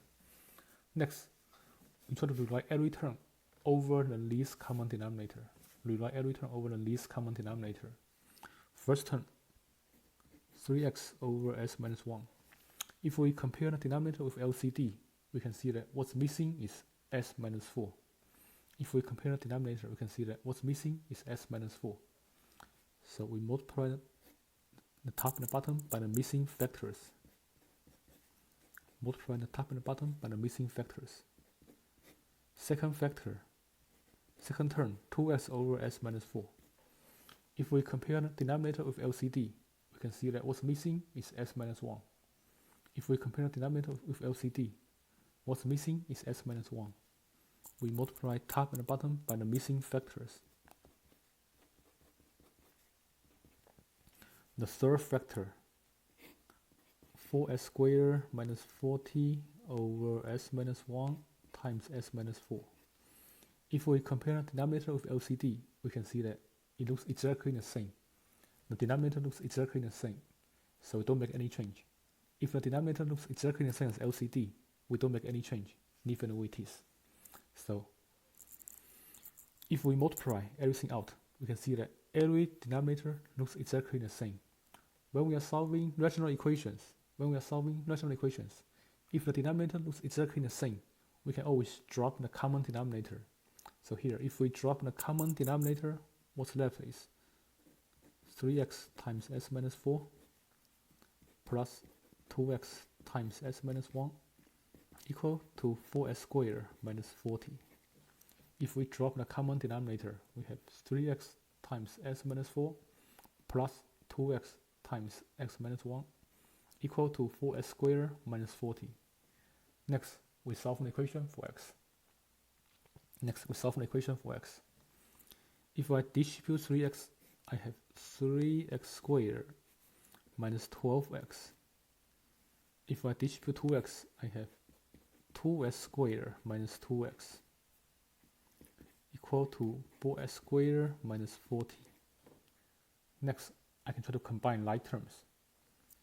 3s squared plus 2s squared. If I combine like term and a coefficient, I get 5x squared. Another pair of like terms is negative 12x and negative 2x. That's another pair of like terms. Negative 12x and negative 2x. That's another pair of like terms. If I combine like term, I add a coefficient. Negative 12 plus negative 2 is negative 14. Like terms x, it stays the same. Equal to 4x squared minus 40. Next, we can see that this is an equation, second degree. This is a second degree equation. We try to make one side of the equation 0, then solve the equation by factoring. This is a second degree equation. We can try to make one side of the equation 0 first, then solve the equation by factoring. I can first of all make the right side 0. I can subtract 4x squared from both sides. If I subtract 4x squared on the left side, 5x squared plus negative 4x squared is 1x squared. If I combine like terms, I add a coefficient. Positive 5 plus negative 4 is positive 1. Positive 5 plus negative 4 is positive 1. If the coefficient is 1, we don't write 1. So 5x squared plus negative 4x squared is 1x squared. Minus 14x equal to, on the right side here, 4x squared and negative 4x squared can cancel. We have negative 40 left. Next, I can add 40 to both sides, make the right side 0. Add 40 to both sides. If I add 40 to both sides, on the right side, negative 40 plus 40 is 0. X squared minus 14x plus 40, they are not like terms. They are not like terms. They cannot be combined. If they cannot be combined, we write everything in descending order, which means the term with higher power come first. If they cannot be combined, write everything in descending order, which means the term with higher power come first. So we have x squared minus 14x plus 40.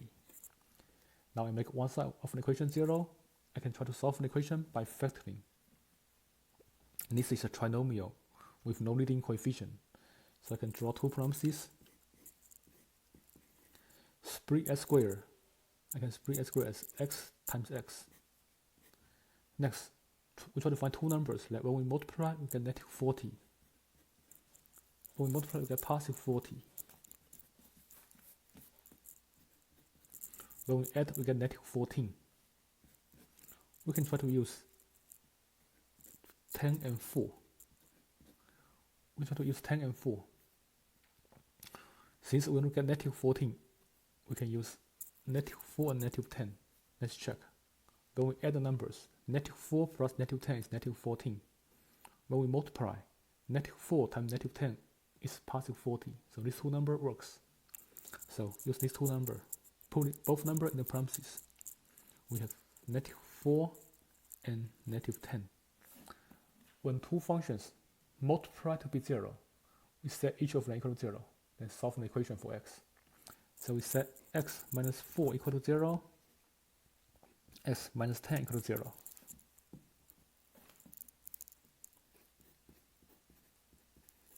Solve both equations for x.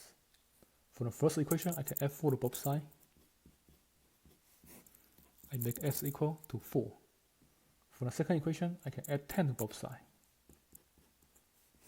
I make s equal to 10. Now let's check the answer. If I substitute 4 into the LCD, 4 minus 1 is not 0. But 4 minus 4 is 0. 0 times everything is 0. When s equal to 4, LCD is 0. So this answer must be rejected.